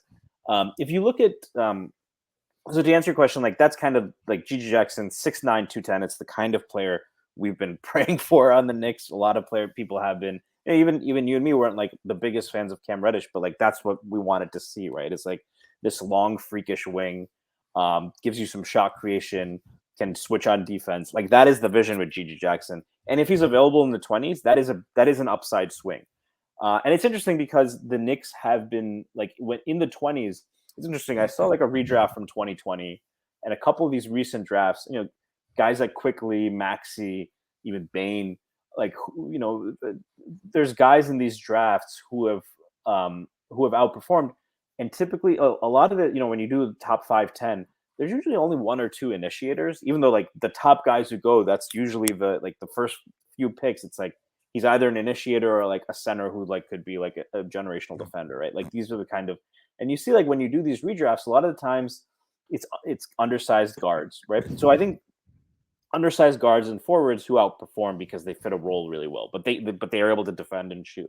And that's kind of, I think, where the Knicks have found some success is that they found guys like Grimes, Deuce, Quickly. We talk about the pull-up shooting, but all three were plus defenders who were underrated probably on that end because they didn't have great measurables, right? Quickly wasn't talked about as some great defender, but he had a 6'10" wingspan and he played, really good defense. He was one of like, typical of what you see a lot of Kentucky teams. Deuce was known for his defense, but because he was 6'2", 6'3", what's the value if he's not wing sized? Grimes, I remember, people like Prez liked Grimes a lot. Part of it was his defense and like his effort, and a lot of the stuff you see today in terms of his technique, getting over screens. Out of college, a lot of people were like, yeah, but he's 6'4", 6'8" wingspan. That's like, sure, he did well in college. It's not going to translate. That's the kind of efficiencies the Knicks have been able to find in the draft. The other thing is like they've never drafted like. It's funny. I was thinking about this before. Like you've referenced Moneyball. So I know you've seen it. There is a scene, when Brad Pitt is first talking. The first scene when they're talking about different players are like good hitter. The ball explodes off the bat, and he's like, if he's a good hitter, why doesn't he hit good? And they're like, well, he'll hit. And he's like, so he doesn't hit well in the minor leagues. He's going to hit well against pro arms. Or got a girlfriend. He's the kind of guy. His dick's been in the room before he even gets there. But if he's a good hitter, why can't he hit good, right? So Gigi Jackson shot 32% from three. The Knicks have not drafted a guy who they have to teach how to shoot. They've only drafted two. The worst two shooters they've drafted are Sims. Okay, so we're all throwing that doesn't even count. Yeah, Sims is center. I want to throw the Trevor Kills pick out. I don't think anyone talks about that. He wasn't a great shooter. Yeah. So then besides them, the worst shooter they picked was Obi, who was a 39% three-point shooter. Yes, it was a question mark, but also Obi was not a player who you needed to rely on. He was seen as more of a safe pick, right? Even if he's not a great shooter, because the athleticism and the transition stuff, he's going to be productive, which he has been, even when the shot hasn't been falling. But I think for them, it's like if he's a good shooter, why can't he shoot good? Now, the retort that Brad Pitt gets in that movie is, well, if you give him 400 at bats, they get to the reps, but that's something in baseball they found doesn't always pan out. I think the Knicks front office, for right or for wrong, doesn't like guys they have to teach how to shoot, right? They want that, or if your outcome is dependent on a shooting improvement, that's the kind of guy they've stayed away from. But Gigi's very interesting, and if they're looking at those kind of guys and broadening out, and the thought might have been also they played it safe because they needed young guys. Now they have a stable of young guys, so they can maybe take a little more risk, right? And part of the Moneyball, I mean, this is like where people kind of miss the point of Moneyball. Moneyball isn't like the only principle is like finding value. Yeah. That's the only principle. The rest of it is like it is actually it needs to change. It has to evolve. I mean, even Oakland has famously they changed. Like there was a time where they wouldn't draft high school prospects. That was like not a thing they did because they were like those guys flame out all the time. But then once the entire league started copying their model of how to scout, which now those guys are undervalued. Yeah, so now they're undervalued. So now you go after them. Even in Moneyball, like one of the big things they originally found is that people are overvaluing defense. Right? They put Scott Hatteberg at first base. Right? They clearly didn't give a shit about defense. But then later on, Billy Beane was like, "Now we think defense is undervalued." Right? Right. Let me throw this back to you. So it looks like Indiana would be a trade companion. They have the 26th and 29th pick. Yeah, I saw a really fun report the other day. It was like Indiana is looking to move up with their package of picks, and I'm like, nobody's like no team in the top 4 is like, man, if we can move down to 7 and get 26 and 29, that could be a fucking haul for us. Like, shut up, man. You're not moving up anywhere. Yeah, I mean, they would probably have to throw in. I don't even know if Chris Duarte is that kind of trade value, but something they could do. I think Obi and Miles Turner would be a really fun fit. So if they were to trade one of those picks, Chris Duarte, for Obi, I mean, I would hate to see Obi leave. I'm not the biggest fan of Duarte, but he gives you shooting, and when he's been healthy, he's a pretty good defender. And then in the 26th pick, there are some interesting guys. I'm curious if you think that's the kind of trade that we'd be talking about to move back in, or what do you think the mechanics are of the Knicks moving back into the first? That is what I think the mechanics of a trade could be. I also think they could package a bunch of their second round picks to move into the first round. Like that's definitely possible to me. I mean, the way I calculated it, at least around the trade deadline, was that like 4 to 5 second round picks was basically being valued as a late first.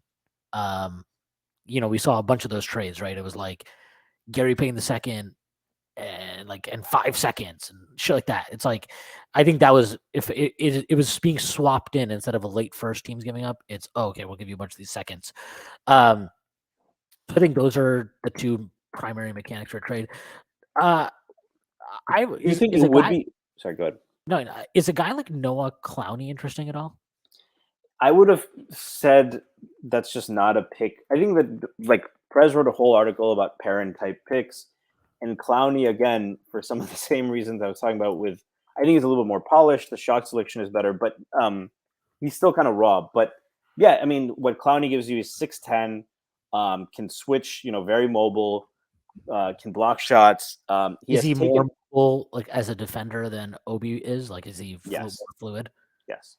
That is a big, like, he has, like, you are drafting him at this point, I would argue, his defensive potential as a switchable, good secondary rim protector player, like that versatile 4, wingish 4 is his value proposition, because he can shoot. He does shoot. He shoots the ball from 3. He took 3.3 3-pointers a game, only at 28% of them. Not a great free throw shooter.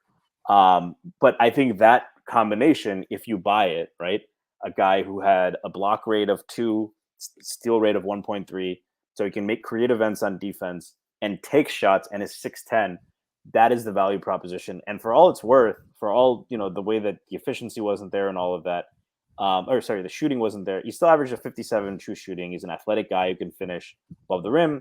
And he had an 8.3 BPM, which is pretty solid. Granted, he played on a really good team, but there are advanced stats. Like, his impact was good, even though there's a lot of rough edges on offense that he needs to kind of work on. Yeah, I mean, his efficiency isn't what you want from a big guy either. 57.6 true shooting is in college. Yeah, that's you usually want to see that above 60 especially for a big guy.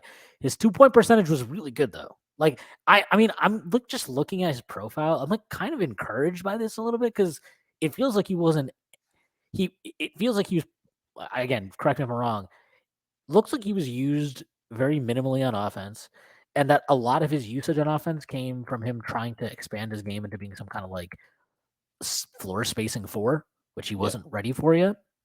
And it's also like Alabama has gone the like Maury ball route, right? They spread the floor. Oh, They that's have right. these They quick have point guards. who's their coach? Is it NATO's. Oaks? Yeah, Yeah, yeah, NATO's. So they are spread pick and roll, and he was the four for them, so he's asked to do that. It could be a little bit, I think, a comp. If you were to throw up, is like I see shades of Nick Claxton there. I think Claxton was a better defender, but he was older when he came out of the draft. But he had those guard ball skills as a forward. People are talking about, can he be like a point forward and shoot the ball? Claxton What if hasn't he? shot What the if he's ball. Bam? But no, but Claxton was also a skinny guy who's an athletic guy who was like used as a guard in a role that he probably wasn't going to be used in the NBA. But the fact that he showcased some of those skills said, okay, this guy might be a guy that if you transition him more to a center role or like a big role, you can at least put the ball on the floor and do a couple of things, even if he isn't really going to operate as like as a hub or anything. So I think Clowney's an interesting guy. I'll throw like, is that the archetype you're looking for, like a Julius Randle replacement or a defensive four? Like, what are some of what do you think you are looking at in terms of who you'd like the Knicks to add, like the player archetype wise? Well, I think a 4 or 5 that you can think can actually defend 4 or 5 is probably one of the biggest archetypes I would like for them to go after. Because, look, at the end of the day, I can say whatever I want about trading Julius, firing Tibbs. None of that shit really matters. But like, if you're going to keep those guys, then you need to get a 4 or 5 that can defend, and especially like very specifically somebody who you believe has some ability to space the floor. Now, if you think Clowney can eventually space the floor, if you're drafting that late in the draft, I think that's a that seems like a pretty good development profile to go after. And use your mid level on a guy like a Trey Lyles or something like that to kind of bridge the gap while he's developing. That intrigues me. I would be fine with that. I also like, and I wanted to ask you about this guy. Uh, what do you think about Kobe Jones from Xavier? Colby Jones, sorry, right? Kobe Jones. Yeah. Yeah, he is the kind of guy the Knicks have liked in the past. Yeah, that's what I was Not asking. he is a wing. He's a secondary creator wing. He operates as a connector, which I think you've wanted the Knicks to have. Mhm. He can shoot, so he has those guard skills that the Knicks like, right? Like he can pull up, he can create. Like probably isn't going to be an on ball guy, but next The to weird Brunson, thing with that's him is fine. his free throw percentage has never been great, but his 3-point percentage has come along nicely. Yeah, there's a couple of weird guys like that in this draft. I think like he'll be able to hit, catch, and shoot threes. I think that I don't think the Knicks are going to be scared of like Grimes. I don't think shot well from the free throw line. They obviously bought his 3-point shooting. Like Jones is like he fits that. I'll with Jones, it's a worry with some of the smaller guys. Like he's not small, but he's probably not a true wing, right? So he's like ideally a two because he's a good defender and because the Knicks, like they wouldn't mind him playing a bit of three. Same with like similar to Grimes, and he probably gives you a little bit more secondary ball handling than a guy with Grimes. Like he's kind of that connective secondary ball mover that quickly has been that the Knicks probably want more guys like. But I do wonder. I wonder why if they are going for a guy like if they're talking to guys like Gigi Jackson, and maybe it's an interview we shouldn't be reading Yeah, we into. we know that Walt Perrin likes to interview as many guys as he can, bring as many guys as he can to work out. Yeah. But I guess the question is one, how many reps are going to be available? Because I asked Ian Begley this in one of his mailbags, and he was saying, the Knicks do believe very strongly that you need reps to develop. And that's why, so I think in part because of that, he doesn't see them trading into the first. Do you think that, and I know that it's not just like Prez believes, for example, I think I've debated Prez a little bit about this. Like, Prez is more of a believer that you need to have a role for a young player if you're going to draft him and they need minutes to develop. I'm more of a guy like if you have like use your G League intelligently, like figure out ways to get them reps, but it's not some make or break thing where if they don't play as a rookie, but you can stash them in Europe or something like that, or you play them in the G League heavy, it's a big deal. I'm curious because like I think Jones would be the kind of guy where you're probably playing him off the bat.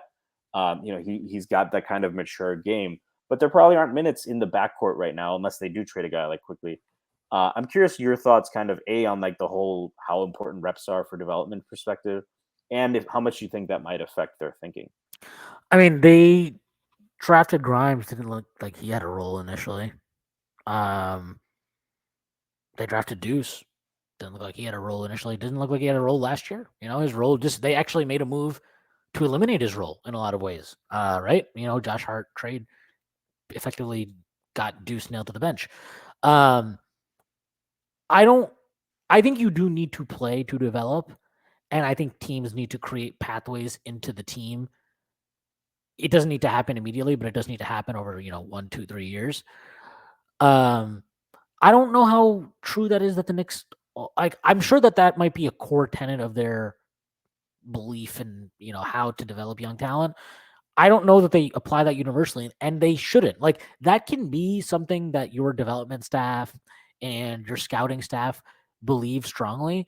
But if you're Leon Rose, you need to balance that belief with, like, okay, I don't necessarily know that this guy has a clean role to play in the next year, but I'm looking at my cap sheet and I need to reset a contract. So I'm sorry that player X that we draft might not have the role that you think he needs to have to develop optimally, but we're going to cross that bridge when we come to it. And I think they've done that before. Like Grimes, Grimes, they didn't have a role for him to start. And like, don't pretend that they were always going to bench Fournier for him or something. You know what I mean? That's bullshit. They benched Fournier because They Fournier had played like just signed shit. Fournier, right? Yeah. Yeah, they'd re-signed Fournier. So they'd signed Fournier They and they had signed brought back Burks. Burks. And so it's like, and obviously they still had RJ. So it's not like Grimes was, oh, they clean. Look at this. They're definitely clearing a path. No, that's bullshit. And yeah, guys need to play to develop, but I think you can develop outside the NBA to some extent. Eventually, though, yes, you do need minutes. There's no question about that. But first season or something, no. I think a first season, if a guy is maybe gets let's say 300, 400 minutes because your team's depth is good and you're letting him play in the G League a bunch, and I think that's fine. Year two, then you probably need to start upping the guy's minutes. And actually, I find this interesting about Colby Jones, which is why I just asked about him though.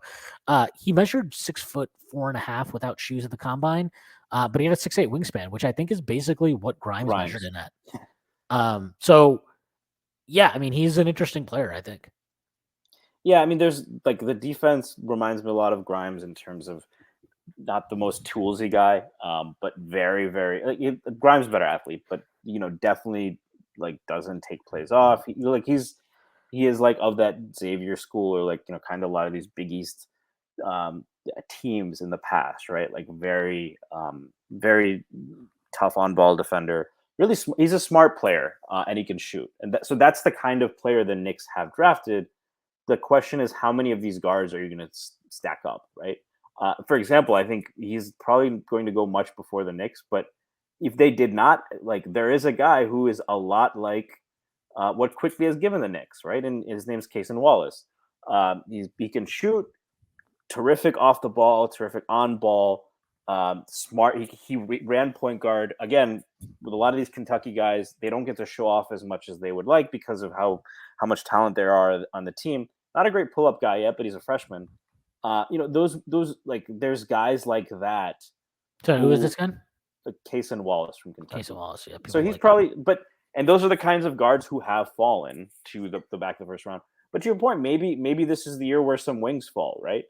And maybe this is the year where teams overvalue college production. A guy who was really highly thought of early in the year, now I'm starting to see him mocked in the late 20s. Is our coach's son, Jed Howard, who he did not play well on defense at all. He's the kind of player I think the Knicks have stayed away from because he's allergic to rebounding. Allergic to rebounding. Played next to an All-American center and next to another guy who's fringe lottery in Kobe Buffkin. And that team didn't make the NCAA tournament, right? Like, you're playing for your dad. You're going to be a lottery pick. The fact that your defense left a lot to be desired in terms of, there are times when his dad would scream at him because he's not even putting his hands up. But he did have an ankle injury halfway through the year. The shooting is phenomenal. Maybe that is the kind of, like, and he's a smart player. He's a solid passer. Like, he knows how to play. He looks like, when you watch his mentality, at least on offense, like, and he knows how to play the game. He looks like the son of somebody who played for 20 years in the league and as a coach. so those are the kinds of guys who maybe to your point, the cycle has changed, and now a guy like Cason Wallace, where maybe a couple of years ago he would have fallen because he's 6'4", and now they see that, well, combo guards who can really add value on defense without compromising your spacing, especially in the era of the big wing initiator, are actually really valuable, right? I mean, look at Caleb Martin yesterday, and in this series and in this playoff run, like he's not a huge guy, he's 6'5", but like how often do guys get bullied all the way to the rim? That's something like I think about a lot when I watch, especially watching Miami, because I'm like, oh, they're playing like Gabe Vincent, Caleb Martin, Kyle Lowry together, and you're not exactly giving up like a parade of fucking free throws, and they're not I exactly just mean, like bullying guys over. So Lowry did that to Quickly twice, and everyone was, and that's the thing. It happened twice. It looked awful, and everyone was like, Quickly needs to get in the weight room. It was 2 plays, and it's yeah, not like a just consistent doesn't. source of offense. Yeah, I saw Smart do that to Vincent yesterday, and it was just like, okay, well, keep doing. Like, please keep doing that.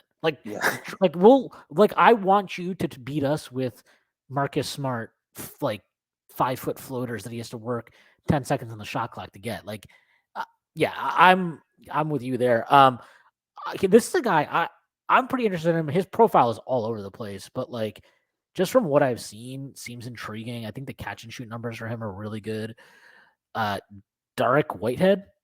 He's a Monteverdi guy, so obviously there's that. The Duke connection also. I don't know. Like he's 6'6", 6'10" wingspan. I know he's had some injury concerns, but like the shooting profiles pretty well. I know the rebound. I mean, he played 577 minutes. He had a weird year too, right? If I'm Yeah. not mistaken. Yeah, Like, he had a weird. He was clearly he wasn't at 100% for a lot of the year.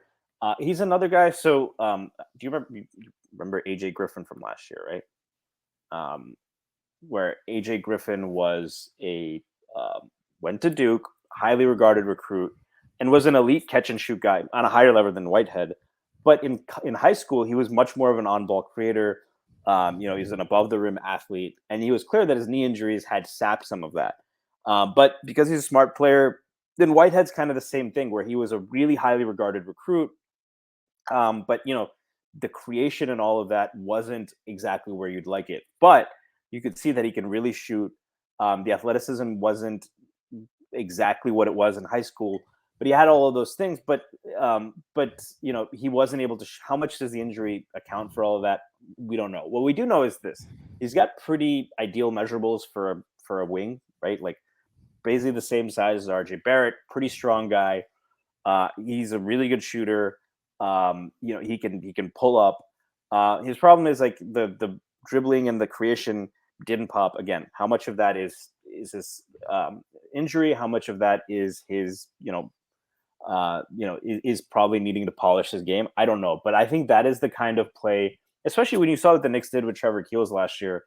They like guys from big name schools, and this is a guy where, yeah, especially if he's available late first, there is some upside there. Where if you look at his high school production and what he showed on ball, again, that was something I don't know how much that played a factor into them with Grimes, but he's a high floor guy in that he's a good shooter, he's a smart defender, and there's some upside there in terms of him being able to get back to what he was in high school. I wouldn't be surprised with a Derek Whitehead pick either, and he's probably a guy you can pair with Barrett, because of shooting, but also because he's not that small. He's bigger than Grimes. He's like RJ Barrett size. It's tough to get a read on his value. Like I could see a team like really liking his potential and taking him in the teens, or maybe probably not lottery, but in the teens.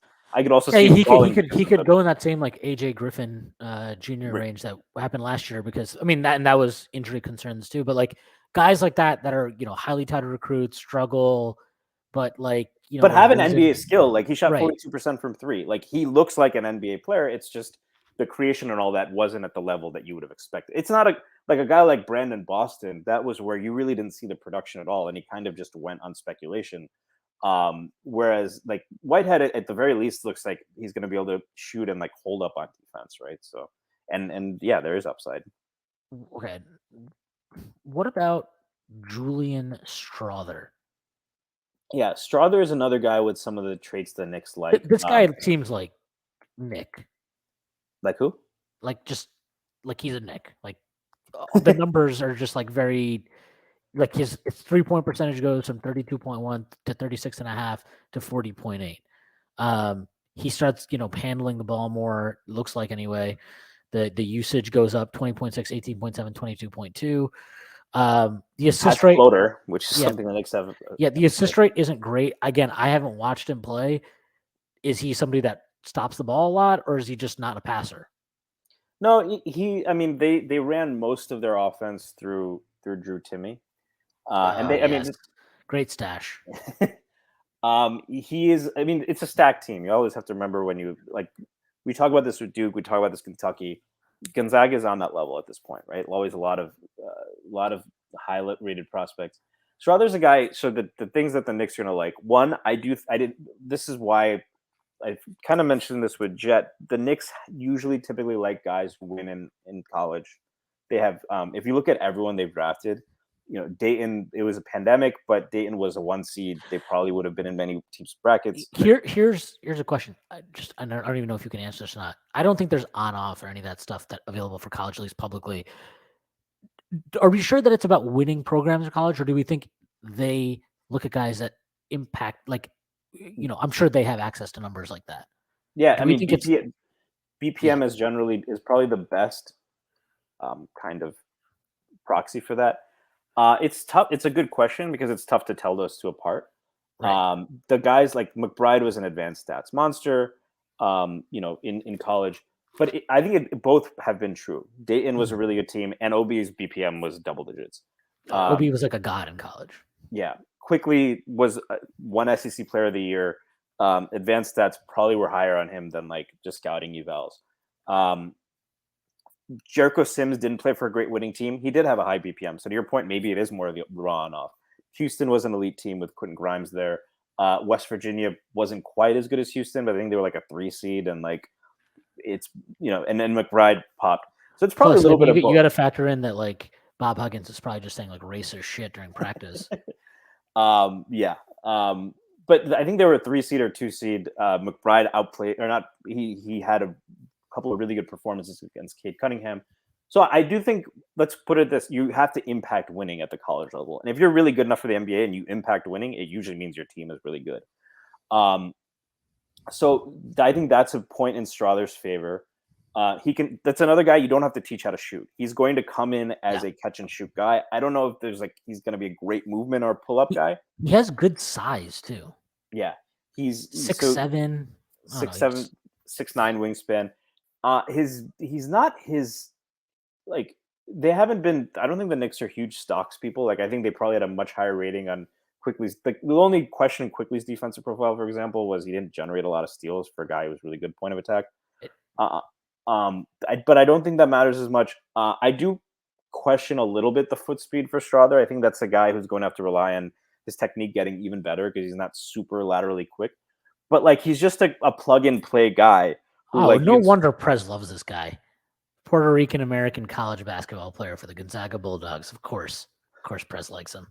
yeah. I mean, we liked Jaden Ivey because his middle name was Dunjay, right? So, Yeah, that's the only um, reason. um, but and Strother is like, I mean, he had some highlights and he had some big shots in the tournament. Winning program has that dog in him type of thing. He would fit in the locker room. It goes back to like, is this the time when the Knicks because when they came in, you can say they kept playing it safe. And is that who Perrin just is? Like he's going to find the guys he knows are going to be NBA players. But they have Isn't those really guys. but like shouldn't you I feel like you should just keep when you're drafting late, I think you should do that. Like I don't think upside swings make sense late in the draft. To be Well, honest. Like I think they haven't in the past when people would draft 6'7" super athletic wings, even if they didn't know how to play basketball in the lottery, just because of that. Maybe that's changing now, right? Maybe now those guys are starting to fall, and like the more polished guys will go higher. I don't know. I do know that Strother, to your point, is a guy who fits a lot of the boxes the Knicks check, even though I'm not super high on his defense. But I think he'll be fine on defense in the Knicks system. Like he's a smart, hardworking player who can do his job and he can hit shots. So um, I will throw another guy out there. I don't know how much of you've watched him. He's a little bit polarizing in some. I can promise you I've watched none of him. Uh, his name is Maxwell Lewis. Watched none of him, but I know of his name. Yes. He's the guy who, if he's there in the late 20s, I think he could be. On the one hand, not a high impact player. He played at Pepperdine. They lost, I think, 18 games in a row at one point, which is not, again, not something the Knicks have liked. But shot 44% from catch and shoot on threes. He was asked to play an on ball role, even though that's probably not his best fit. Isn't he a Very little skilled. scrawny? He's not that big. That's why I think Prez is a little lower on the shooting than I am. Or he thinks that it'll take at least a year for him to like develop that NBA range. But like he looks like a big time shooter. He can pull up. He's got a lot of like nice. He's got a bag on offense, even though he's not super quick. And I like his defense. Like he gambles probably a little bit too much on defense, but it's also like it's kind of the double-edged sword, or it's kind of a Rorschach test. Like he was on a shitty team and he was asked to do too much, but he was still reasonably efficient in that role. He still was able to make plays on defense, and he has the tools. Or do you look at it as he should have been able to elevate his team in a lower conference? I don't know. What I do know is he's 6'7", 7 feet tall, can dribble, pass, shoot. That's the kind of player the Knicks have needed forever. And just it's those kind of guys just usually aren't available late in the draft. So that's a guy that I wanted to highlight. But there's definitely fair concerns. And if you say that, well, if what you should have been better or you should have been able to do more for Pepperdine, I would understand that too. What about this? Is just one guy I randomly have looked at. Keontae Johnson. Yeah, he's an interesting player Because he's older, but the 3-point percentage is nice. Yeah, The rebounding is good. The passing even looks okay for. I mean, it's not a great. So he's 2.1 assists, 2.9 turnovers. I feel like some of that might be usage related. Like he shouldn't be used the way he probably was a primary creator to some extent in college that he won't be in the NBA. So I wonder if that change in like role would help him out in that sense. But yeah, I mean, some of this stuff looks good for him. Yeah, he's 6'5", 238. So like, there's definitely PJ Tucker vibes where he can shoot, but he's probably a small ball four. I don't think he's the kind of guy that lets you play Randle at the 5. But by the way, for those who haven't heard of, or if you think Keontae Johnson sounds familiar, he also just got medically cleared, right? Yeah, he collapsed. I believe it was myocarditis, but he collapsed in a game, and he had to be hospitalized, and he was in a coma for multiple days. So he, definitely a guy who's, and this year Kansas State made the Final Four, and he was a huge part of that. So those are a lot of the qualities, that kind of resilience. Those are a lot of the qualities we know that the Knicks like. But he has some versatility, right? He's a good defender, high effort guy. He can really shoot it. Like he hasn't taken a ton of threes. Those are the kinds of guys you see on the Heat or on some of these teams, like good decision makers with a versatile skill set who can defend. That's a guy I've had my eye on too. He's more of a guy I think you trade back into the second. And I'm also curious, maybe even just buy a pick. Yeah, buy a pick. He might. I mean, he's no guarantee to get drafted. He's 23. He definitely seems like the kind of, like, you look at a guy like Daquan Jeffries, right? Undersized 6'5" guy, but he's bigger, so like he can play up. They've liked those kinds of guys. I definitely wouldn't be surprised to see them interested in Keontae Johnson at all. I think that's kind of an archetype I've looked at, like the kind of bigger four. Another guy in that mold a little bit bigger. His name's Kobe Brown. So he's 6'7", 240. Shot the ball really well from three this year. Like a pretty good passer. The questions are around how real is the shooting, because because of his size, like he gives you some interesting flexibility on defense, but probably not a great defender. So he'll need to shoot, and he's only had one good, like the rest of his career, he's not been a good shooter. But him and Keontae Johnson are two guys kind of in that mold, and Strawther, I guess, to a lesser extent, even though Strawther probably isn't going to ever play the four, in that mold of like a combo forward who can shoot and give you some lineup flexibility. Yeah. All right. Last guy before we get out of here. Bilal Coulibaly. Very interesting player. So he has been scouted a lot relative to a lot of other players because he played with probably the most highly scouted international prospect in recent memory. Rokas Yeah. So he played on Victor Wembanyama's team. Coulibaly is a hyper athlete. Doesn't take a lot of threes, but he's had good results on reasonably low volume. He's very much a plug and play guy. Sorry, he's plug and play is not the right word. He's 18. He The is the way he kind of projects. the way he projects is like maybe not the ceiling as a creator. Although I think there's guys who are high on that upside. But he's a freak athlete, 6'6", I think 7+ foot wingspan. He projects as a really good defender, and on low volume you can see the shooting. And he's a smart cutter. He's Yeah, obviously at the wingspan play. is 7'3". Jesus fucking Christ. Yeah, and there's a few. The international class is pretty interesting. The French class is interesting, right? Even once you get beyond Wembanyama, the Koulibaly is a guy. I think there's guys who have him in the lottery, just because he projects so well as like a really impactful defender, and like there's reason to be high on the shot. Obviously, it'll just because most 18-year-olds. By the way, I think this is part of the reason the Knicks have drafted older prospects is like shooting, like you just need reps. So it's tough to get a great projection for an 18, 19-year-old because they haven't had those reps that like, I mean, there's thousands of reps you're talking about by the time you're 22, 23. But I don't expect him to really be available I don't think he falls out of the top 20. Hyper athlete, 7'3" wingspan, doesn't really have shooting question marks, played on a winning team in Europe. But there's a couple other interesting French guys. Ryan Rupert is he plays in New Zealand, didn't play in the best league, very limited footage of him, but 7'3" wingspan, impactful defender, and flashes of shot creation. And then the last guy I'll mention kind of in the French group is a guy named Sidi Sissoko, who a lot of our friends at the Strickland are high on. I know Prez likes him a lot. His game reminds me, I think you would like his game. It's a tough comp to throw out, and as soon as I made it, Prez kind of scolded me a little bit. But Michael Jordan. The same team drafted this player that I'm going to compare him to, so I'm not comparing him to him. But in terms of the bully ball ability to get to the rim, even without a great first step, and kind of the ball handling and the defense, he reminds me at times of Jimmy Butler. He's a really good athlete, 6'7", 6'10" wingspan. There's just a lack of polish. Like Koulibaly is a little bit shorter, probably much higher floor as a defender. Like you see a lot more of it. Whereas with City, he fouls a lot.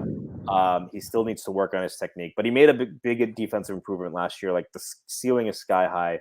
He can create, and probably the best part of his game is at 6'7", he's a very intelligent passer, makes some really highlight-worthy plays as a secondary connector piece, which the Knicks have needed, who can play the 3 and the 4. He's also pretty interesting, and he's more likely, I think, to be available at the end of the first than Koulibaly, who you're right to highlight, but I think that the NBA teams know about him, and for the reasons we mentioned, I could see him jumping to the lottery, if not, and I don't see him falling below 20. Yeah. All right. I think that's a good place to end it. Stacy, let the people know where they can find you and plug anything you'd like to plug. You can find me at Stacy Patton 89. I will once again plug the draft coverage at Draft Strickland. A lot of great stuff coming out, especially as some of the guys we've talked about and some of the other ones. So I would check those out, and I'll also continue to plug the good work being done on the New York Liberty. Some of the guys have written about it. Colin Loring, Gigi Spears covered them for us. Matt Miranda, I think, has wrote a couple of recaps, or has wrote a recap. So we are definitely covering the Liberty, and it's been a fun season so far. They've added a lot of talent, so definitely check out some of that coverage, especially if you want to continue to watch basketball even as the NBA goes down.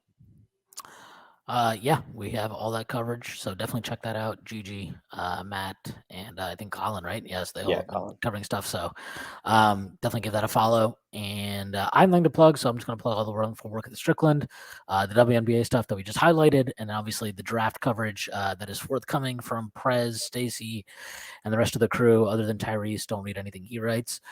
Sorry, I got to ask you about one other thing. Sorry, unless there's something else you want to plug. You got to give our listeners your thoughts on Succession.